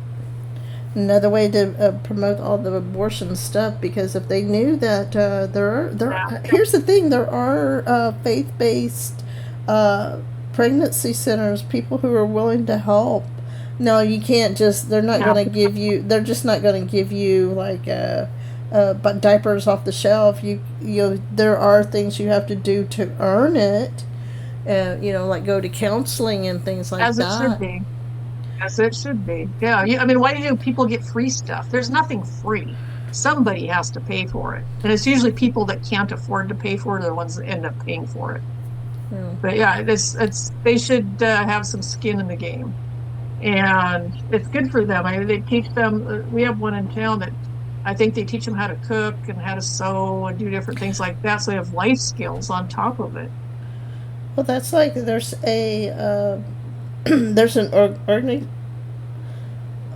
an organization called Love Life, and what they do is they go out to the pregnancy centers and they just pray. You know, they pray for people, and you know, they'll talk to people. And I mean, some of the stories that I've seen are very kind of heart-wrenching, but there's some that are really inspiring. You know, they just, they don't force them, you know, I just read a story. Let me see, I'm going to read this story real quick. If I still have it. Where did I put it? Oh, here we go. So, this is, so, of course they use, they don't use real names, but it said, when Gina called our helpline, she was pregnant from rape, suicidal, and questioning if God even existed. But that night, instead of ending her life, she gave it to Jesus. The church stepped in, offering a mentor, counseling, resources, and deep discipleship. On Mother's Day, Gina gave birth to a baby girl and sent the photo. So there's a photo. And with a message saying, "I'm so happy I chose life." So all these people, these fools that are out there saying, well, you know, what about rape? You know, why not, you know, get rid of it? But, you know, some people choose to do that. Some people choose to give life to that baby. They separate. And, you know, yeah, you can adopt out, but, I've heard of testimony of a lady that a guy broke into her apartment and raped her. She got pregnant, and when the baby was born, she says, "I want to teach my little boy to be a godly man. She's not gonna let evil prevail." So it's just Nice. so. I mean, everybody's got to make that choice on their own, but it shouldn't be the first. It shouldn't be the first thing that people think about, in my opinion. Well, they lie to the girls. They lie to the girls and tell them it's just a blob of flesh. They tell them it's not a baby until after it's born. And the kids don't know any different. My niece, I got into it with her about it years ago. She said, well, because we were talking about abortion, and she said, well, it's just a blob of flesh. What's the big deal? And I said, it's not. I said, it looks like a baby. I had to show her pictures that they have fingers and toes that within a few weeks of buds. And I've kept this for a while. I mean, look, you can see the arms, you can see The eye bud. and the eye buds. So 10 weeks. So anybody who thinks that it's just a glob of flesh, and who knows, that might have been a little Winky. He may have been a little boy. I don't know because it's too early. But Chuck Missler does a really good talk on conception and what happens and how God is involved with every single cell division, and he explains why and how. Fascinating, absolutely fascinating, about how God has to be involved in the cell division, because at one point all the cells are the same, and then suddenly nobody can explain why or how. All of a sudden they become brain cells, and all the cells go to the brain, and then they become liver cells, and all the cells will go to the liver. And it's really an amazing discussion how he puts it. It really is a miracle. Every baby being created at any given time is a miracle that God has his personal attention to. It's amazing. yeah, and you know what? Really, it was really a hard time because it was right after my dad passed away. It was right. Let's see. She lost the baby. Let's see, 10 weeks.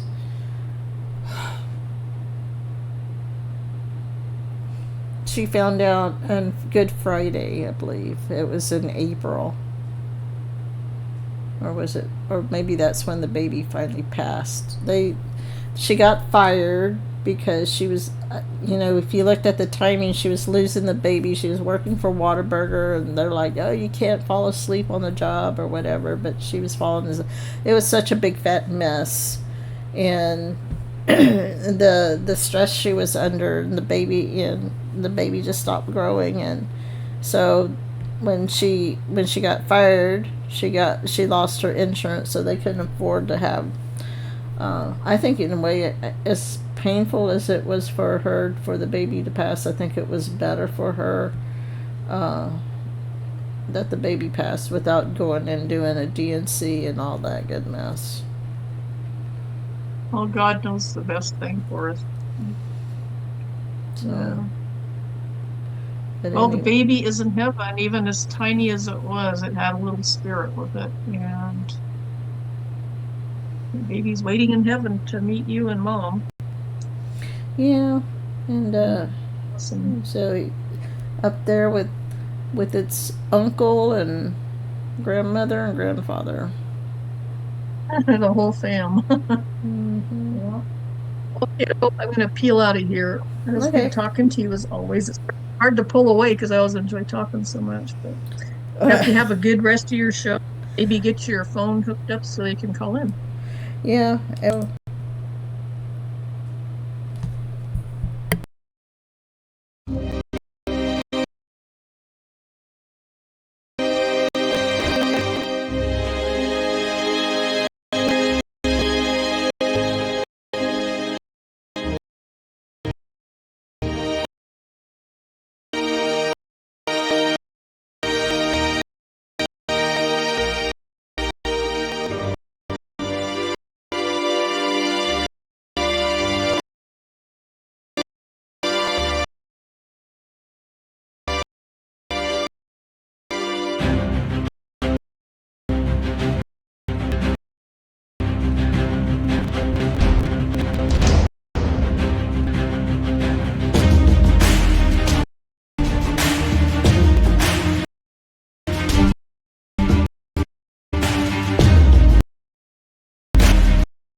Finally, my brethren, be strong in the Lord and in the power of his might. Put on the whole armor of God, that you may be able to stand against the wiles of the devil. For we do not wrestle against flesh and blood, but against principalities, against powers, against the rulers of the darkness of this age, against spiritual hosts of wickedness in the heavenly places. Therefore, take up the whole armor of God, that you may be able to withstand in the evil day, and having done all to stand.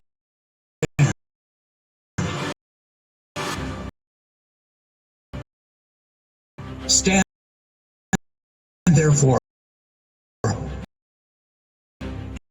having girded your waist with truth,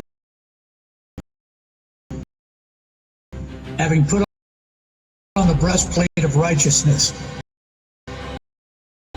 having shod your feet with the preparation of the gospel of peace.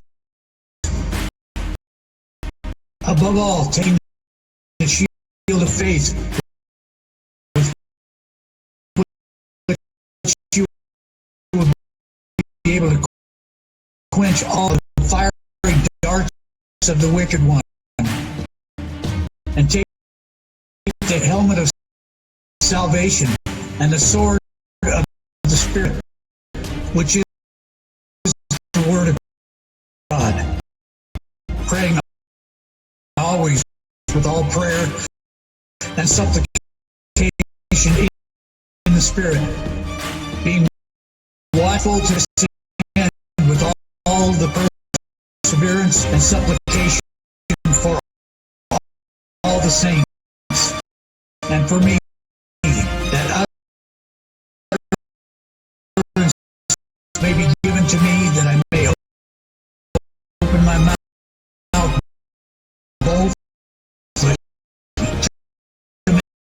make known the mystery of the gospel, for which I am an ambassador in chains, willfully so, that in it I may speak boldly by Oh God, I saw our attention to may the fullness of the Spirit Jesus rest on us. He began with understanding, with counsel, with knowledge and fear of God, and according to the presence of these ways, it is why he heals ears, will not understand, but he will enter and move into your guidance. I ask you to defend spiritual sin, to know this trustworthy, and good out. Okay, so the D-Day, also known as the Normandy landings, were the landing operations and associated airborne operations on June the 6th, 1944. So that's 81 years of the Allied invasion of Normandy in Operation Overlord during the Second World War. Codenamed Operation Neptune, and often referred to as D-Day after the military term, which is the military D-Day is the day on which a combat attack or operation is to be initiated. Best known D-Day is during World War II, June 6th, 1944, the day of the Normandy landings, initiating the Western Allied effort to liberate Western Europe from Nazi Germany.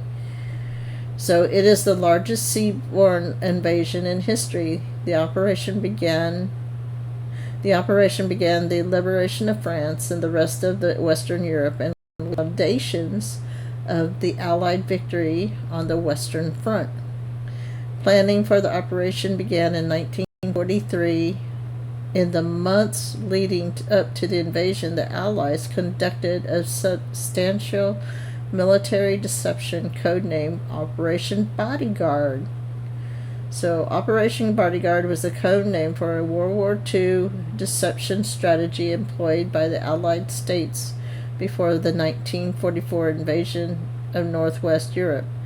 Bodyguard set out an overall stratagem for misleading the Oberkommando der Wehrmacht at the time. So it was to mislead the Germans as to the date and location of the main Allied landings. The weather on the day selected for D-Day was not ideal, and the operation had to be delayed 24 hours.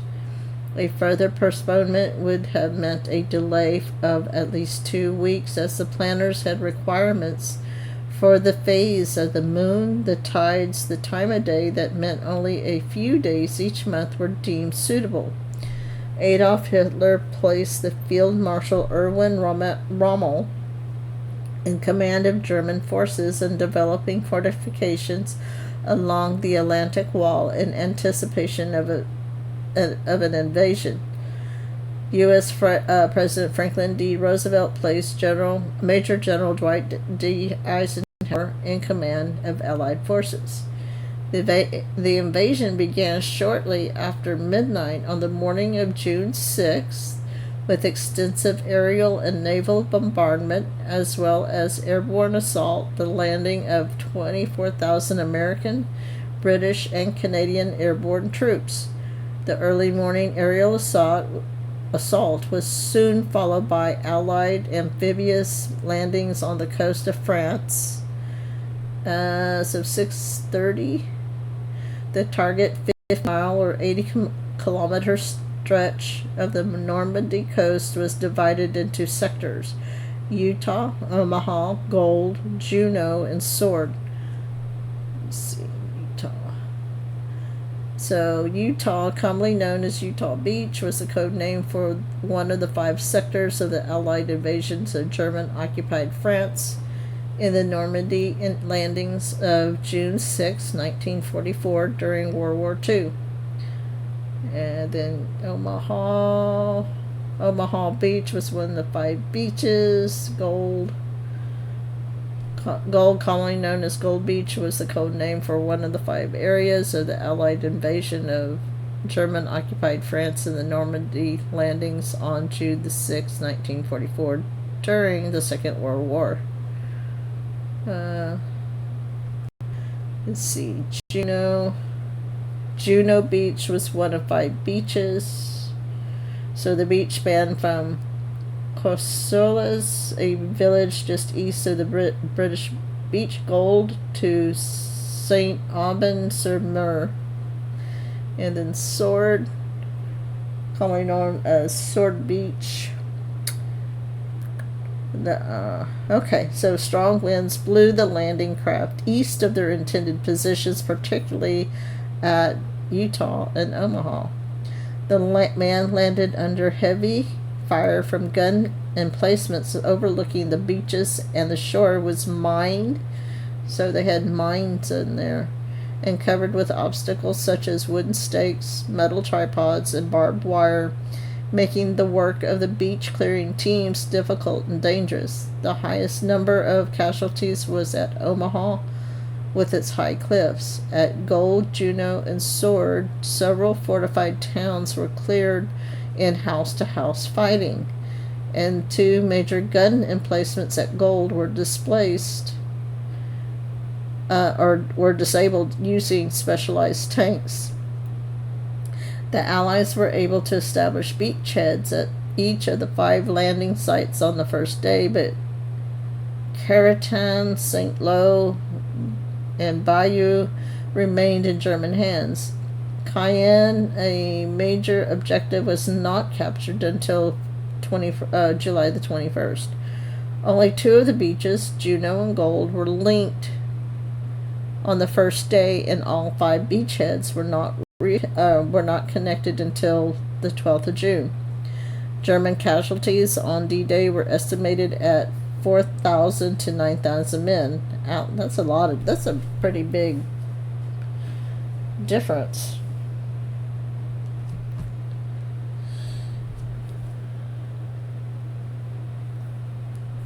Allied casualties were at least 10,000, with 4,414 confirmed dead. So the background is, after the German army invaded the Soviet Union in June 1941, the Soviet leader Joseph Stalin began pressing his allies for the creation of a second front in Western Europe. In late May 1942, the Soviet Union and the United States. Isn't it weird how the Soviet Union, also known as Russia, and the United States were actually an ally against Germany? So made a joint announcement that a full understanding was reached with regard to the urgent task of creating a second front in Europe in 1942. However, British Prime Minister Winston Churchill persuaded U.S. President Franklin D. Roosevelt to postpone the promised invasion, as even with the U.S. help, the Allies did not have adequate forces for such an activity. Instead of an immediate return to France, the Western Allies staged offensives in the Mediterranean theater of operations. Let's see. So the Mediterranean and Middle East theater was a major theater of operations during World War II. The vast size of the Mediterranean and Middle East theater saw interconnected land, naval, and air campaigns fought for control of the Mediterranean, North Africa, the Horn of Africa, the Middle East, and I'm not going to keep going. So, where the British troops were already stationed, by mid-1943, the campaign in North America had been won. The campaign in North Africa had been won.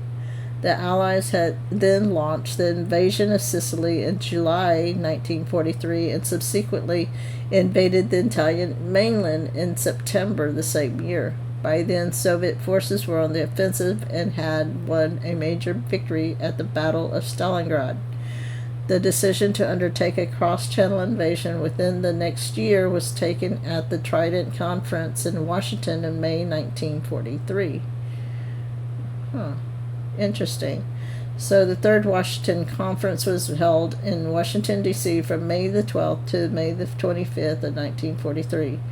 It was a World War II strategic meeting between the heads of the government of the United Kingdom and the United States. It was the third conference of the 20th century.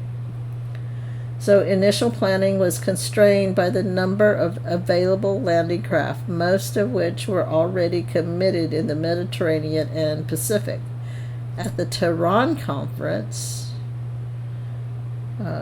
which was a strategy meeting of allies of World War II held by Joseph Stalin, Franklin D. Roosevelt, and Winston Churchill from November 28th to December 1st of 1943. So it was the first of the Allied World War II conferences involving the Big Three. Remember when, everything was superpowers, United States, Russia, and I think Great Britain were considered superpowers. It's like we're no longer a superpower, no matter what people say. So in the Tehran Conference, Roosevelt and Churchill promised Stalin that they would open the long-delayed Second Front in May of 1944. Allies consisted 4 sites for the landings: Brittany, the Cotentin Peninsula, Normandy, and the Pas de Calais. Brittany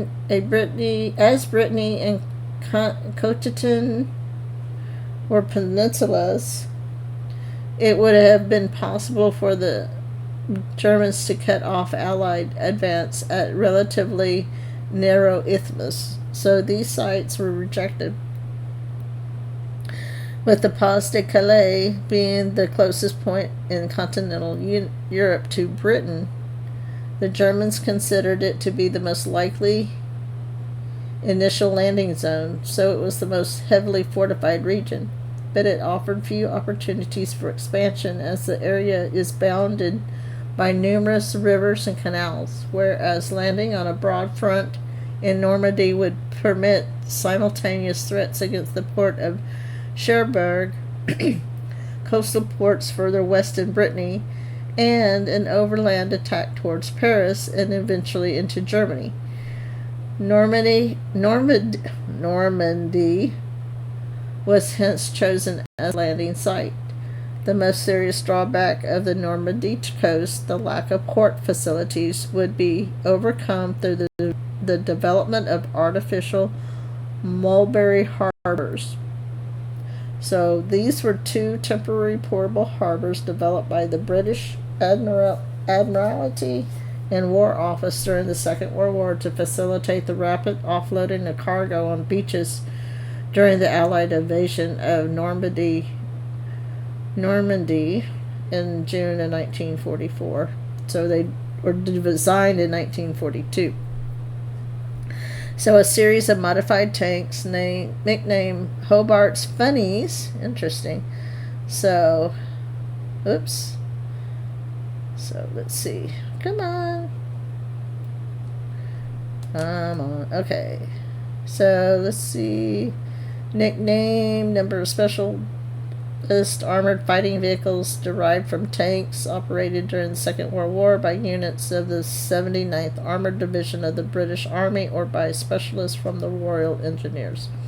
So these Hobart's Funnies dealt with specific requirements expected for the Normandy campaign, such as mine clearing, demolishing bunkers, and mobile bridging.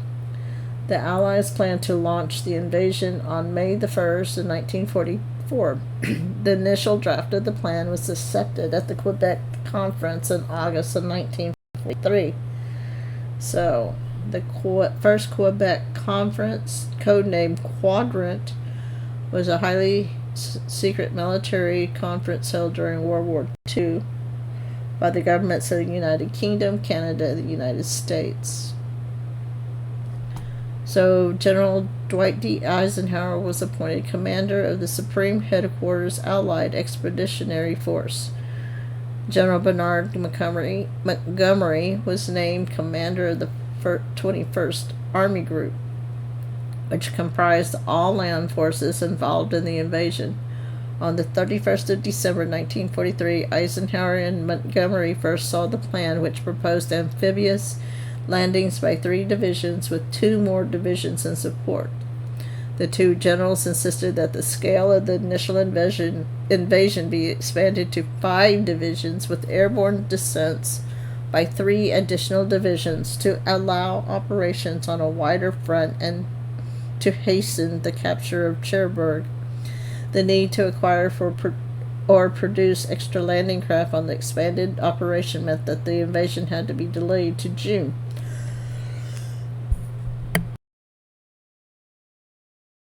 Eventually, 39 Allied divisions would be committed. 39? Wow.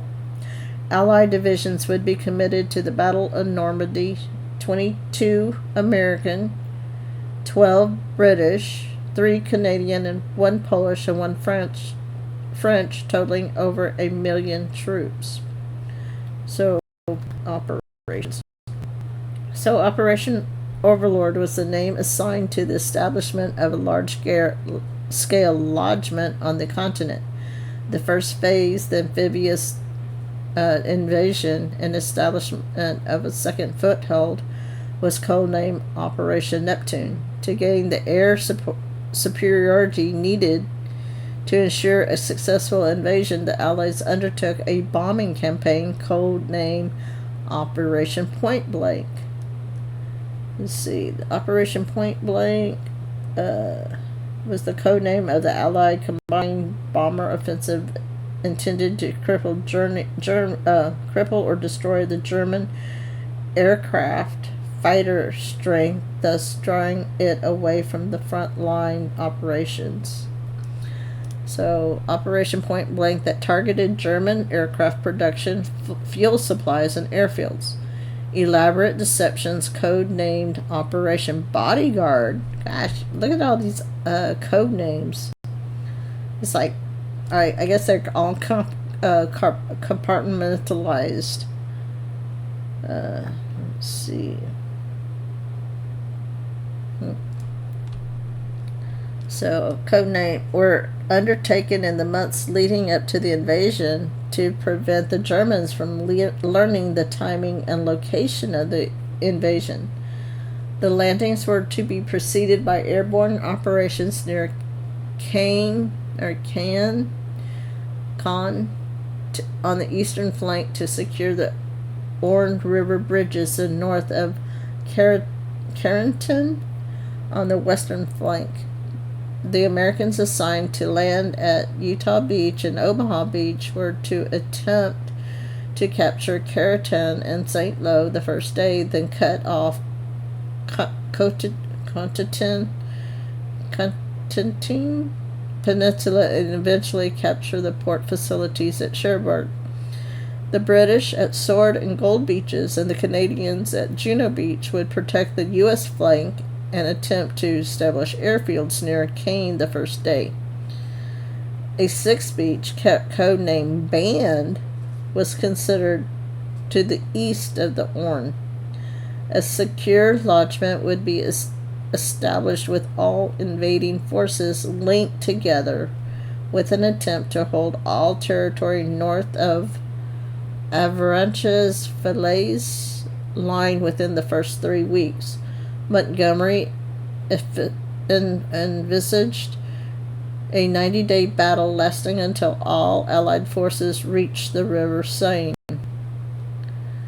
So the deception plans. Under the overall umbrella of Operation Bodyguard, the Allies conducted several subsidiary operations designed to mislead the Germans as to the date and location of the Allied landings.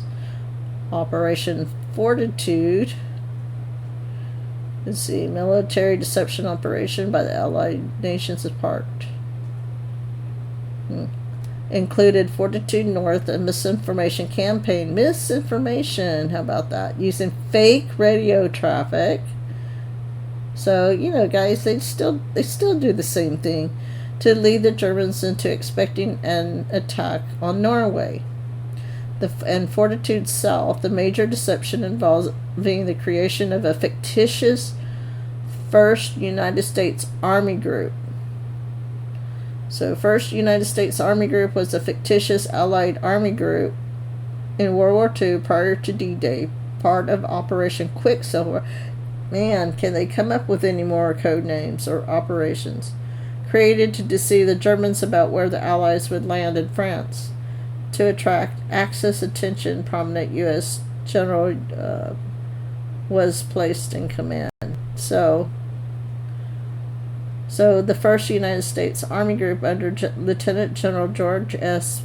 Patton, supposedly located in Kent and Sussex. Fortitude South was intended to deceive the Germans into believing that the main attack would take place at Calais.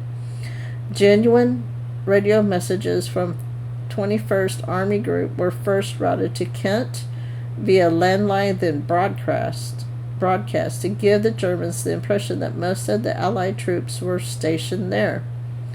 Patton was stationed in England until July the 6th, thus continuing to deceive the Germans into believing a second attack would take place at Calais.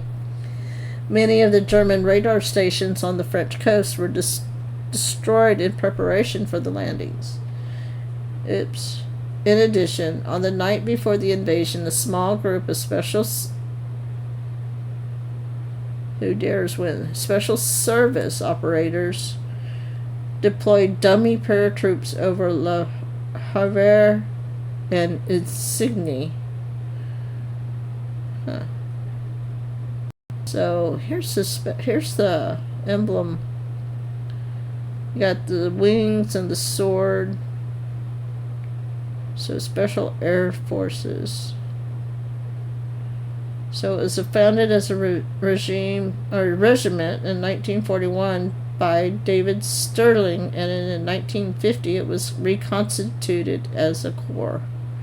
The unit specializes in a number of roles, including counterterrorism, hostage rescue, direct action, and special.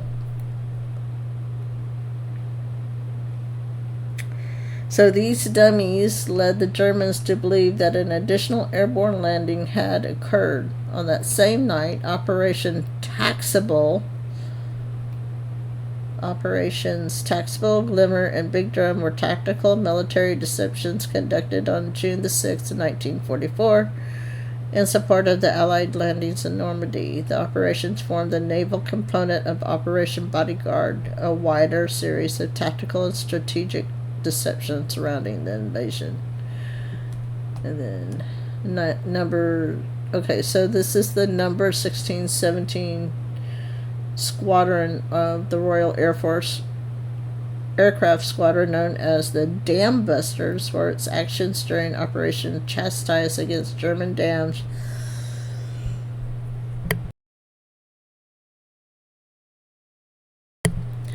So let's see, let's just look at this emblem a little bit.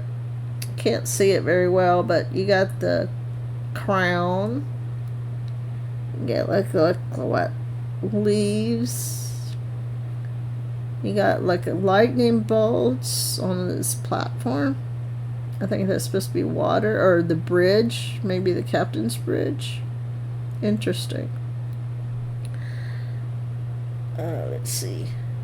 So number 617 Squadron RAF, or Royal Air Force, dropped strips of window metal foil that caused a radar return, which was mistakenly interpreted by German radar operators as a naval convoy near Le Havre.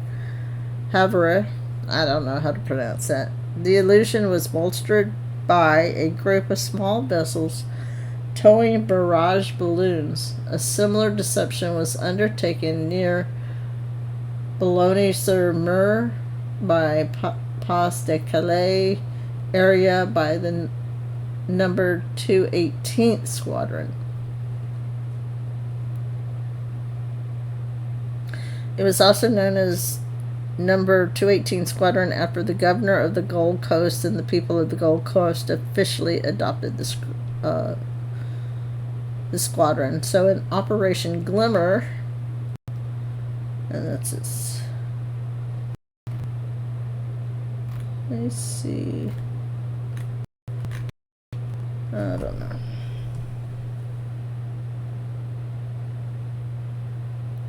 Well, thanks for the lemons.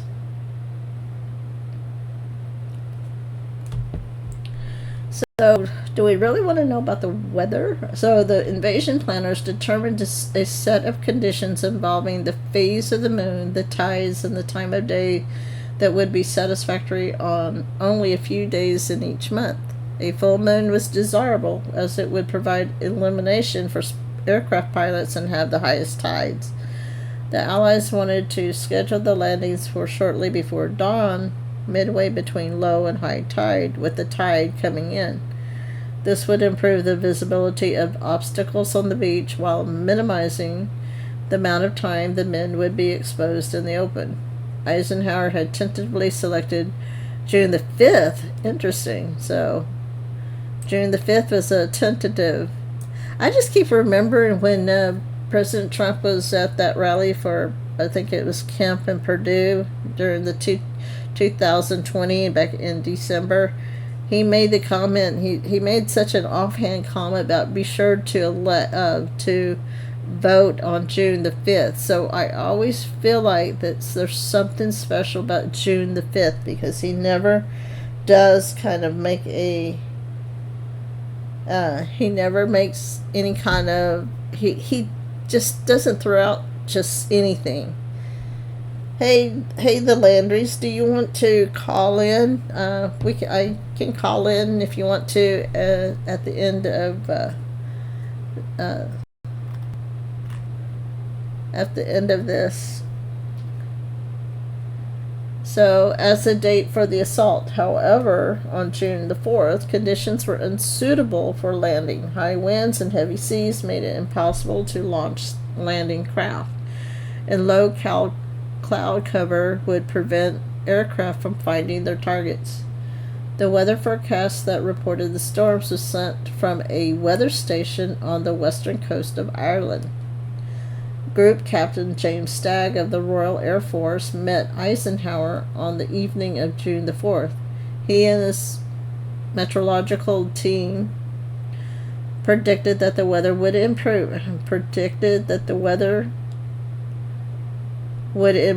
enough for the invasion to proceed on June the 6th.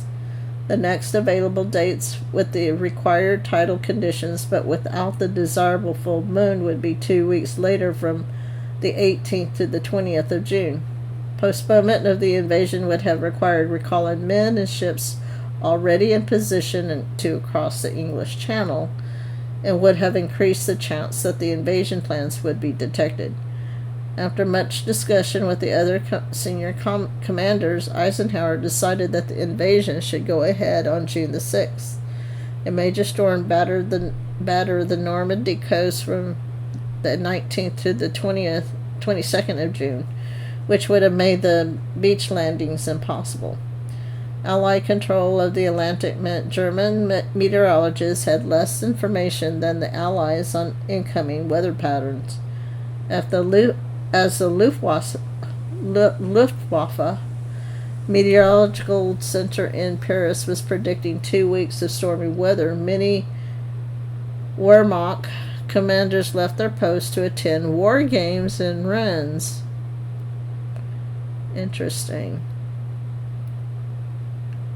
So these war games are simulations which theaters of warfare can be tested and refined without the need for actual hostilities.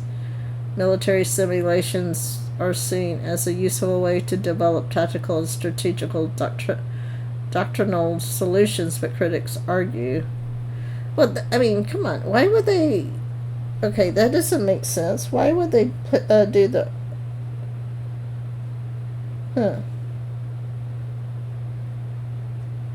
Why would they do war games in the middle of an actual war? That doesn't make sense to me. So, Rennes is a city. That's a nice... You know, if anybody ever... I went to Scotland. When I went to Scotland, I got to sleep into some castles. They're really interesting.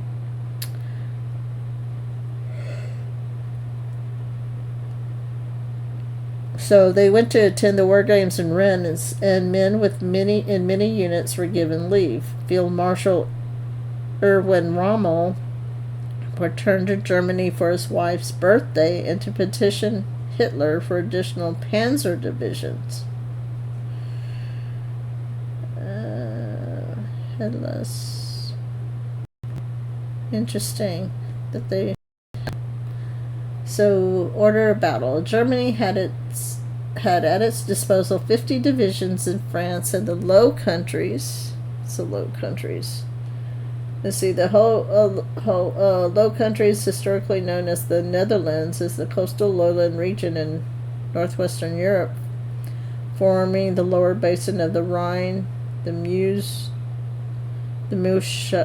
Scheldt Delta, and consisting today of 3 modern Benelux countries: Belgium, Luxembourg, and the Netherlands. So with the Low Countries and with another 18 stationed in Denmark and Norway. 15 divisions were in the process of formation in Germany. Combat losses throughout the war, particularly on the Eastern Front, meant that the Germans no longer had a pool of able young men from which to draw. German soldiers were now on average 6 years older than their Allied counterparts. Many in the Normandy area were Ostlegionen or Eastern Legions. Let's see what's the Eastern Front in the Soviet Union.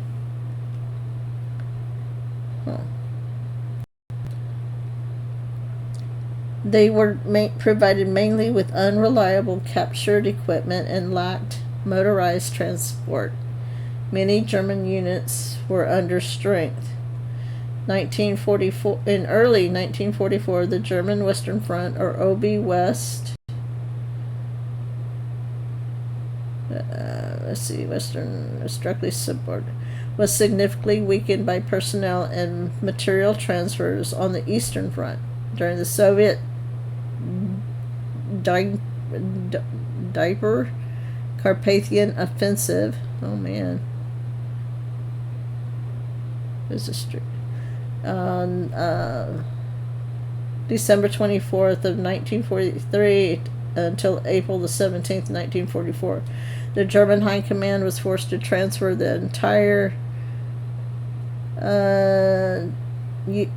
SS Panzer Corps from France, consisting of the 9th and 10th SS Panzer Divisions, as well as the 349th Infantry Division, 507th Heavy Panzer Battalion, and the 311th and 322nd Stug Assault Gun Brigades. All told, the German forces stationed in France were deprived of 45,827 troops, at 363 tanks, assault guns, and self-propelled anti-tank guns.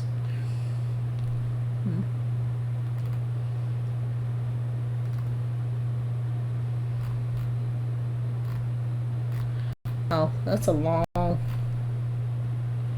Oh no, I think we get the idea.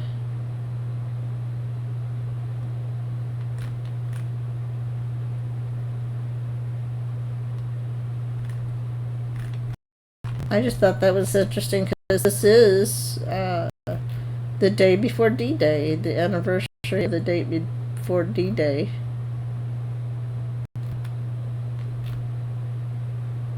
I can't decide if I want to continue to read this because this is a ways to go.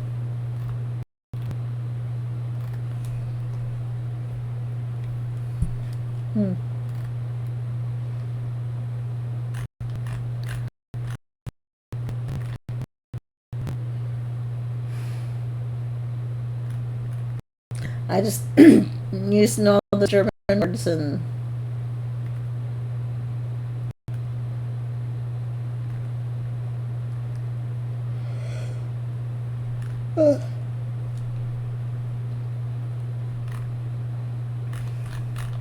let's see.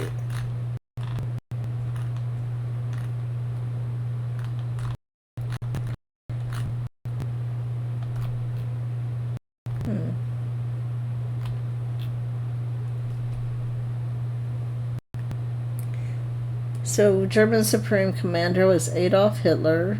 The Oberbefehlshaber West Command, Supreme Command West, OB West, Field Marshal Gerd von Rundstedt. The Panzer Group West, General Leo Geer von Schweppenberg. Army Group B, Field Marshal Erwin Rommel. The 7th Army, General Lobster Friedrich Dolman. The 84th Corps under General der Artillerie Erich Marx. So the Cotentin Peninsula, Allied forces attacking Utah Beach faced the following German unit stations on the Cotentin Peninsula. I don't think I want to go through all that. So the Atlantic Wall. Alarmed by the raids at St. Nazaire Deep in 1942, Hitler had ordered the construction of fortifications all along the Atlantic coast from Spain to Norway to protect against expected Allied invasions. He envisioned 15,000 emplacements manned by 300,000 troops, but shortages, particularly of concrete and manpower, meant that most of the strong points were never built. As it was expected to be the site of the invasion, the Pas de Calais was heavily defended. In the Normandy area, the best fortifications were concentrated at port facilities at Cherbourg and Saint Malo. Rommel was assigned to oversee the construction of further fortifications along the expected invasion front, which stretched from the Netherlands to Cherbourg, and was given command of the newly reformed Army Group B, which included the 7th Army, the 15th Army, and the forces guarding the Netherlands. Reserves for this group included the 2nd, 21st, and 116th Panzer Divisions. Rommel believed that the Normandy coast could be a possible landing point for the invasion, so he ordered the construction of extensive defensive works along that shore. In addition to concrete gun emplacements at strategic points along the coast, he ordered wooden stakes, metal tripods, mines, and large anti-tank obstacles to be placed on the beaches to delay the approach of landing craft and impede the movement of the tanks.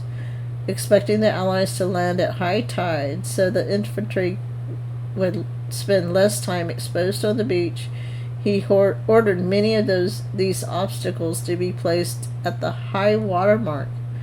Tangles of barbed wire, booby traps, and the removal of ground cover made the approach hazardous for infantry. On Rommel's order, the number of mines along the coast was tripled. The Allied air offensive over Germany had crippled the Luftwaffe and established air supremacy over Western Europe, so Rommel knew he could not expect effective air support. The Luftwaffe could muster only 815 aircraft over Normandy in comparison to the Allies' 9,543. Rommel arranged for booby trap stakes known as Rommel's Spargel or Rommel's Asparagus. So they were 4 to 5 meter logs which the Axis placed in the fields and meadows of Normandy to cause damage to the expected invasions of Allied military gliders and paratroops.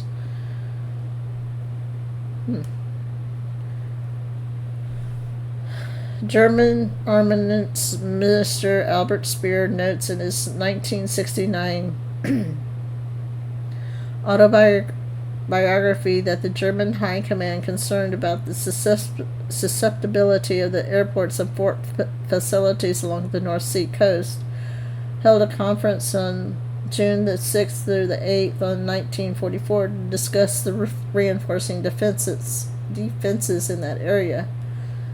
Speer wrote, "In Germany itself, we scarcely had any troop units at our disposal. If the airports of Hamburg and Bremen could be taken by parachute units and the ports of these cities seized by small forces, invasion armies debarking from ships would, I feared, meet no resistance and would be occupying Berlin and all of Germany within a few days." So Rommel believed that Germany's best chance was to stop the invasion at the shore. He requests that the mobile reserves, especially tanks, be stationed as close to the coast as possible. Runst, Geer, and other senior commanders objected. They believed that the invasion could not be stopped on the beaches. Geer argued for a conventional doctrine, keeping the panzer formations concentrated in a central position around Paris and Rouen, and deploying them only when the main Allied beachhead had been identified. He also noted that the Italian campaign, which was called Liberation of Italy,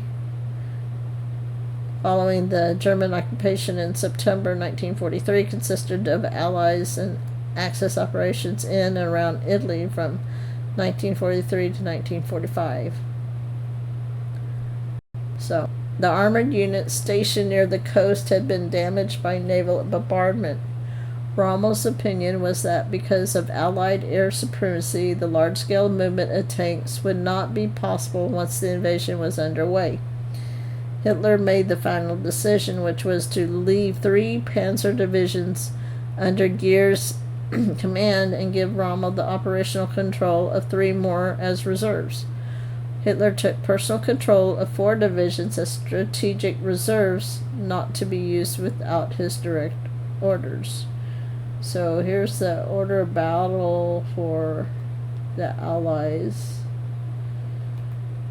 So, Commander 2nd Army General Lieutenant General Sir Miles Dempsey. Overall, the 2nd Army contingent consisted of 83,115 men, 61,715 of them British. The British and Commonwealth Air and Naval Support units include a large number of personnel from Allied nations, including several RAF squadrons manned almost exclusively by overseas aircrew. So, for example, the Australian contribution to the operation included a regular Royal Australian Air Force squadron, 9 Article 15 squadrons, and hundreds of personnel posted to RAF units and RN warships. The RAF supplied 2/3 of the aircraft involved in the invasion.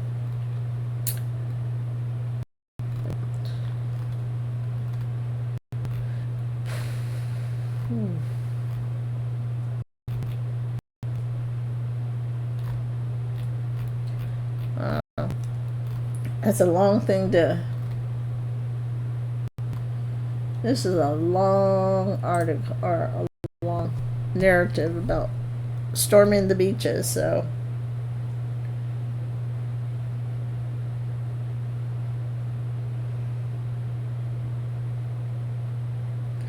Anyway, I just thought I'd share that a little bit. You know, you get an idea about what Normandy and how, I mean, it really was the turning point of the Second World War in some ways. It really sped up the conclusion of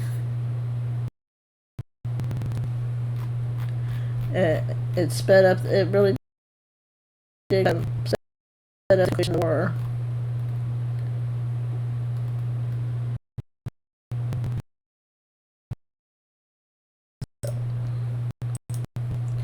So here's the aftermath. So the Normandy landings were the second seaborne invasion in history, with nearly 5,000 landing and assault craft, 289 escort vessels, and 277 minesweepers participating. Nearly 160,000 troops crossed the English Channel on D-Day, with 875,000 men disembarking by the end of June. Allied casualties on the first day were at least 10,000, with 4,414 confirmed dead.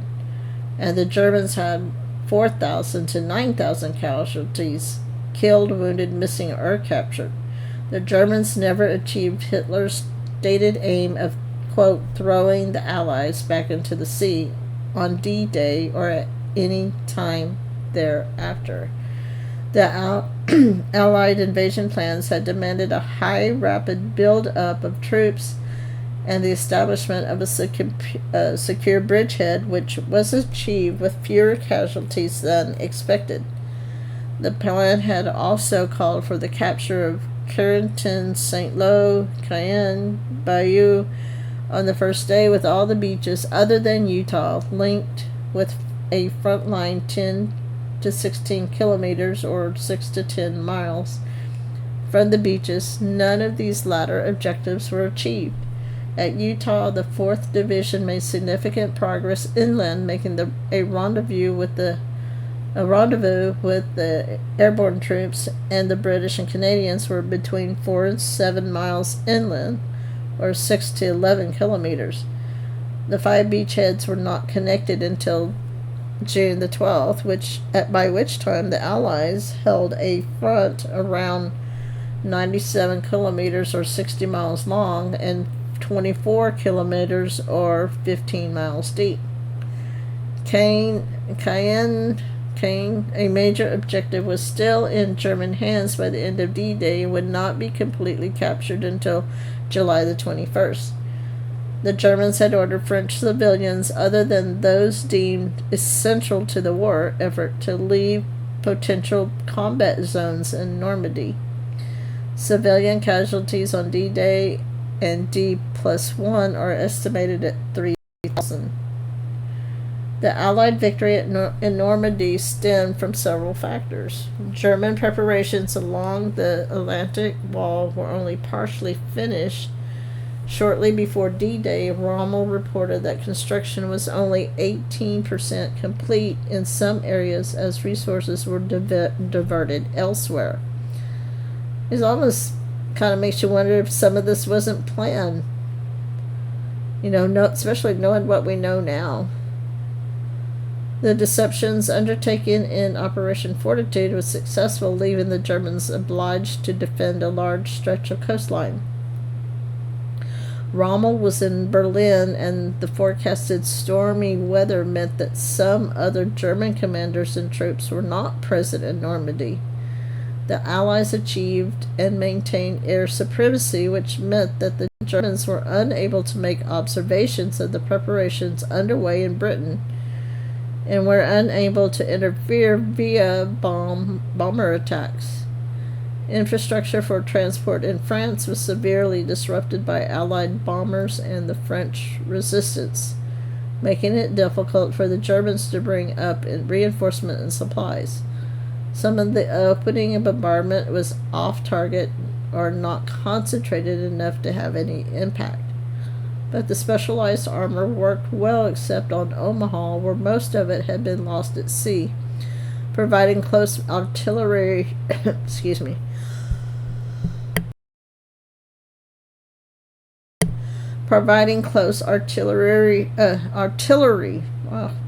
artillery support to the troops as they disembarked onto the beaches. Indecisiveness and an overly complicated command structure on the part of the German High Command were also factors in Allied success. German forces retreated east across the Seine on August the 30th, 1944, marking the close of Operation Overlord. So, memorials. At Omaha Beach, parts of the Mulberry Harbor are still visible, and few of the beach obstacles remain. A memorial to the U.S. National Guard sits at the location of a former German strongpoint. Pointe du Hoc is little changed from 1944, with the terrain covered with bomb craters and most of the concrete bunkers still in place.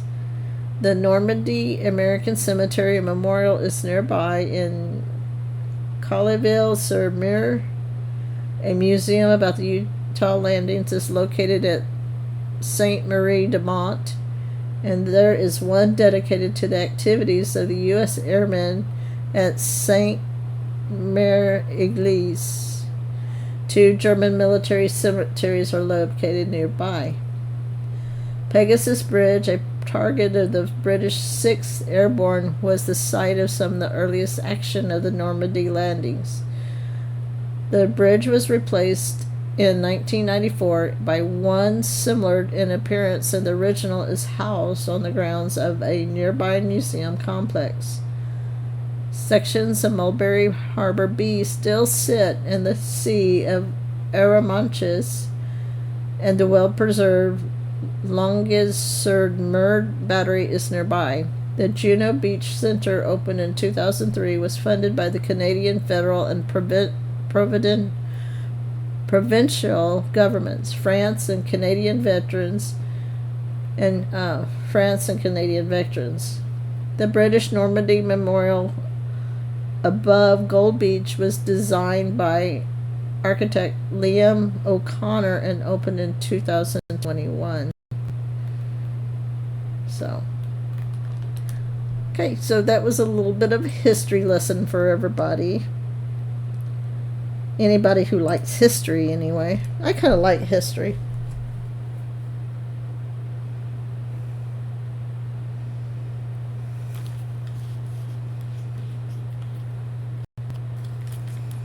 Hey, Big Lee.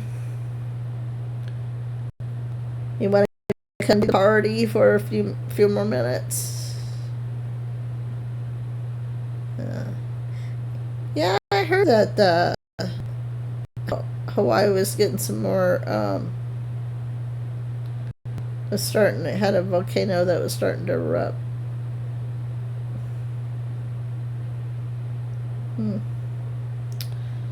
Let me see if I can get it on there.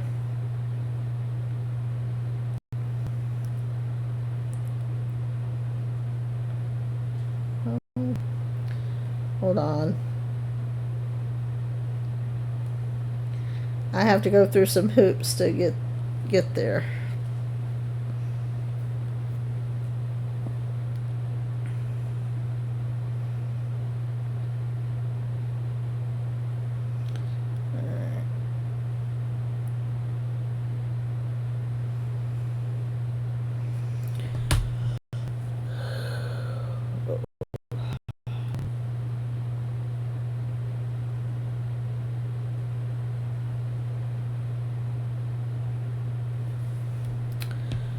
So let's see. Okay, hold on. So.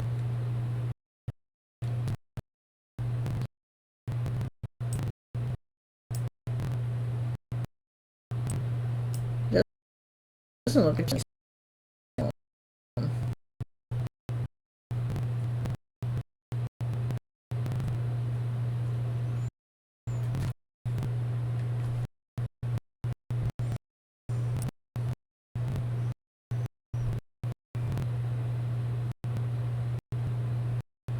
come on.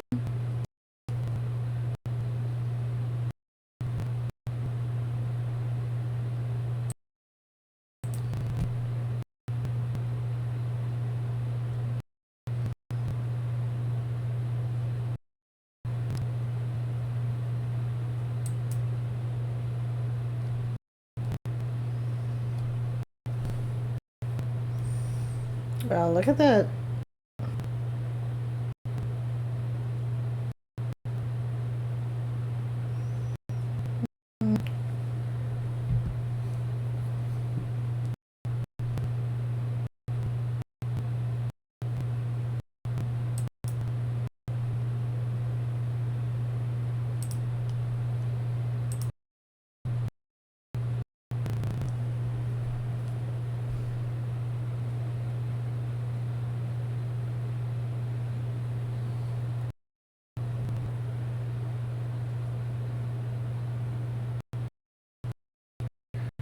That's like an evil beast. If you look at the way the lava is flowing up, you see the guy given an evil laugh. There it goes. Look at that. I mean, it's just a. I don't know. I keep seeing a face. It's Bowser. You know, from Mario. Bowser.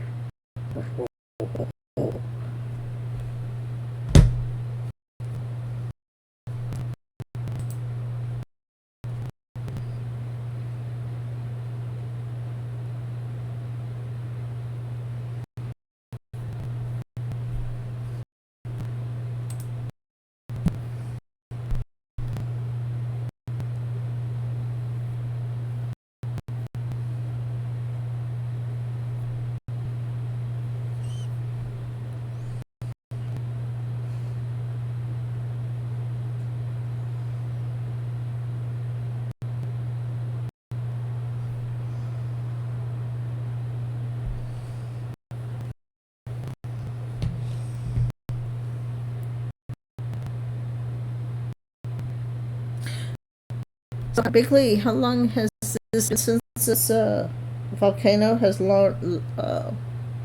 hasn't this been one of the volcanoes that's lain dormant? Excuse me.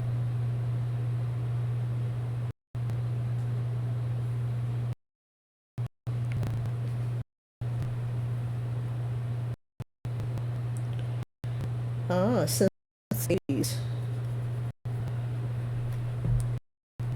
Is this the one with the tourists and everything?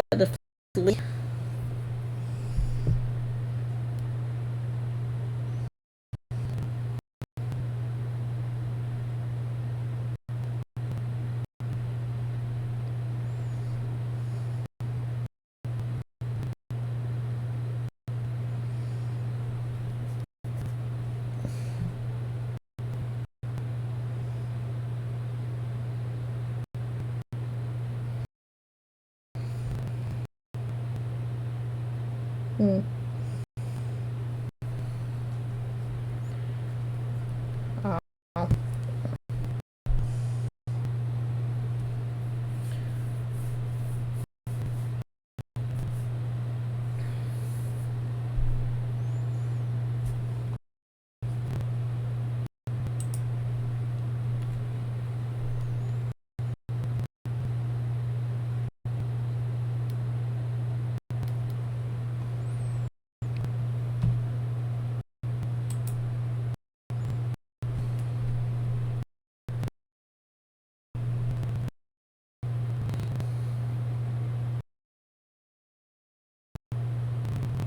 Oh, wow. Look at that one.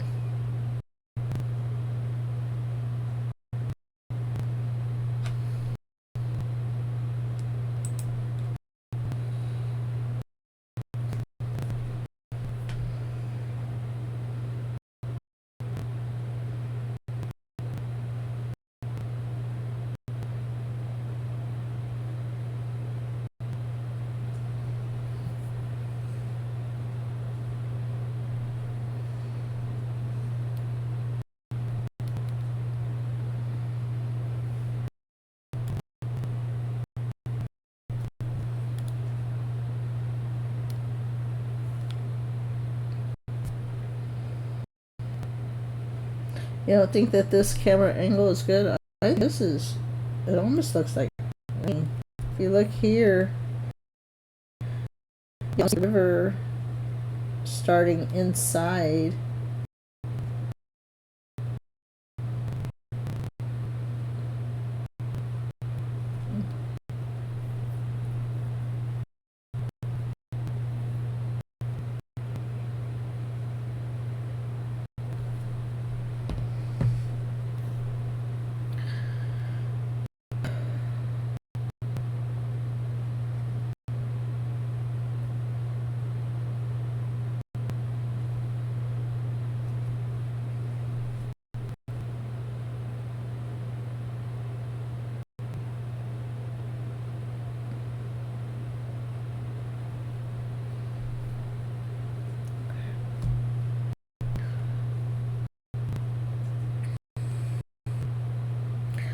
Well,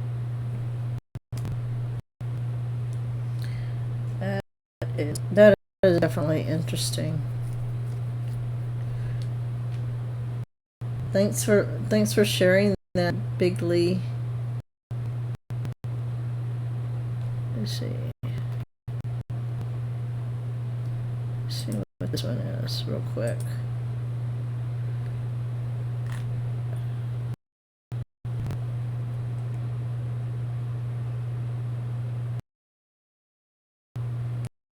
This camera two. The first one that Big down was camera one.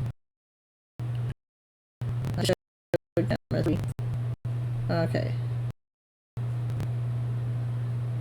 Oh, that one's not as good, I don't think.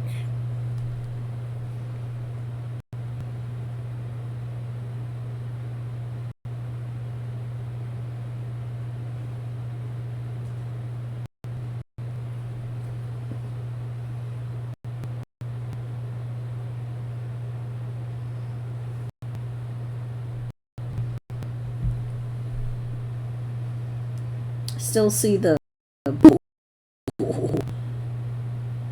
grumpy faces. Look at that. The way you can almost see the faces. See the eyes and the mouth.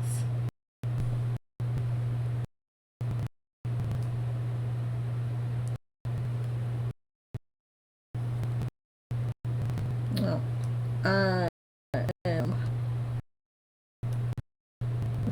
Okay.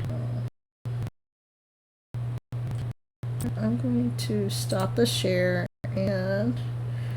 Okay, I've got 5 minutes left for my show. So, everybody, good morning. For those who are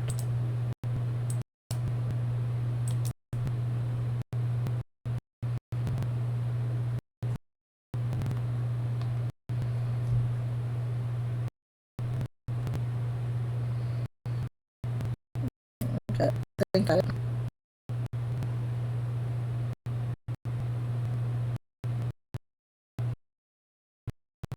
Who's gonna save the world tonight? Who's gonna bring you back to life? We're gonna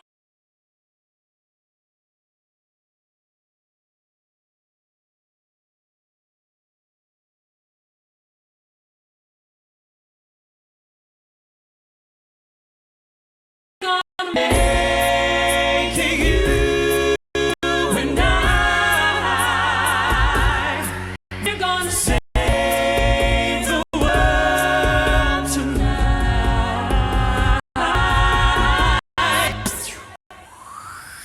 There was a time I used to look into my father's eyes. In a happy home, I was a king, I had a golden throne. Those days are gone, now the memories are on the wall. I hear songs of the places where I was born. Trying to say, don't you worry, child. Heaven's got a plan for you. Don't you worry, child. Yeah.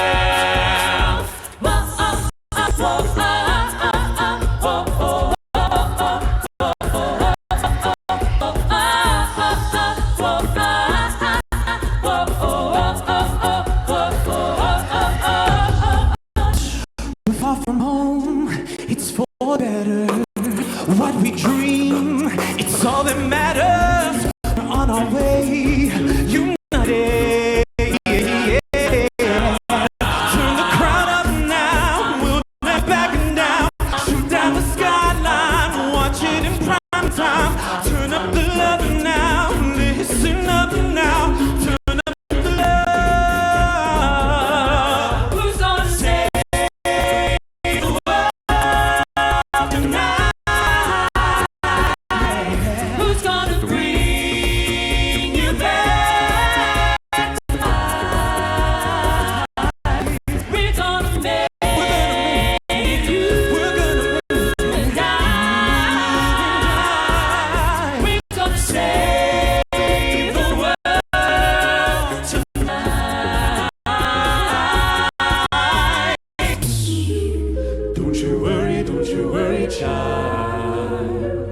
Heaven's got a plan for you. Don't you worry, child. Who's gonna save? Don't you worry, child. Heaven's got a plan for you. Don't you worry, child.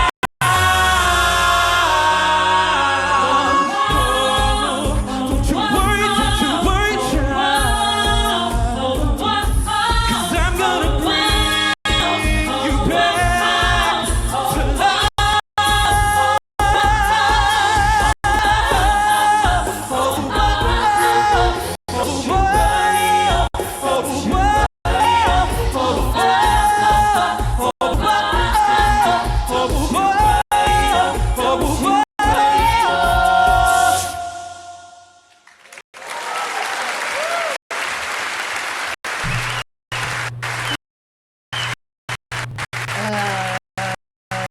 a little bit premature on that.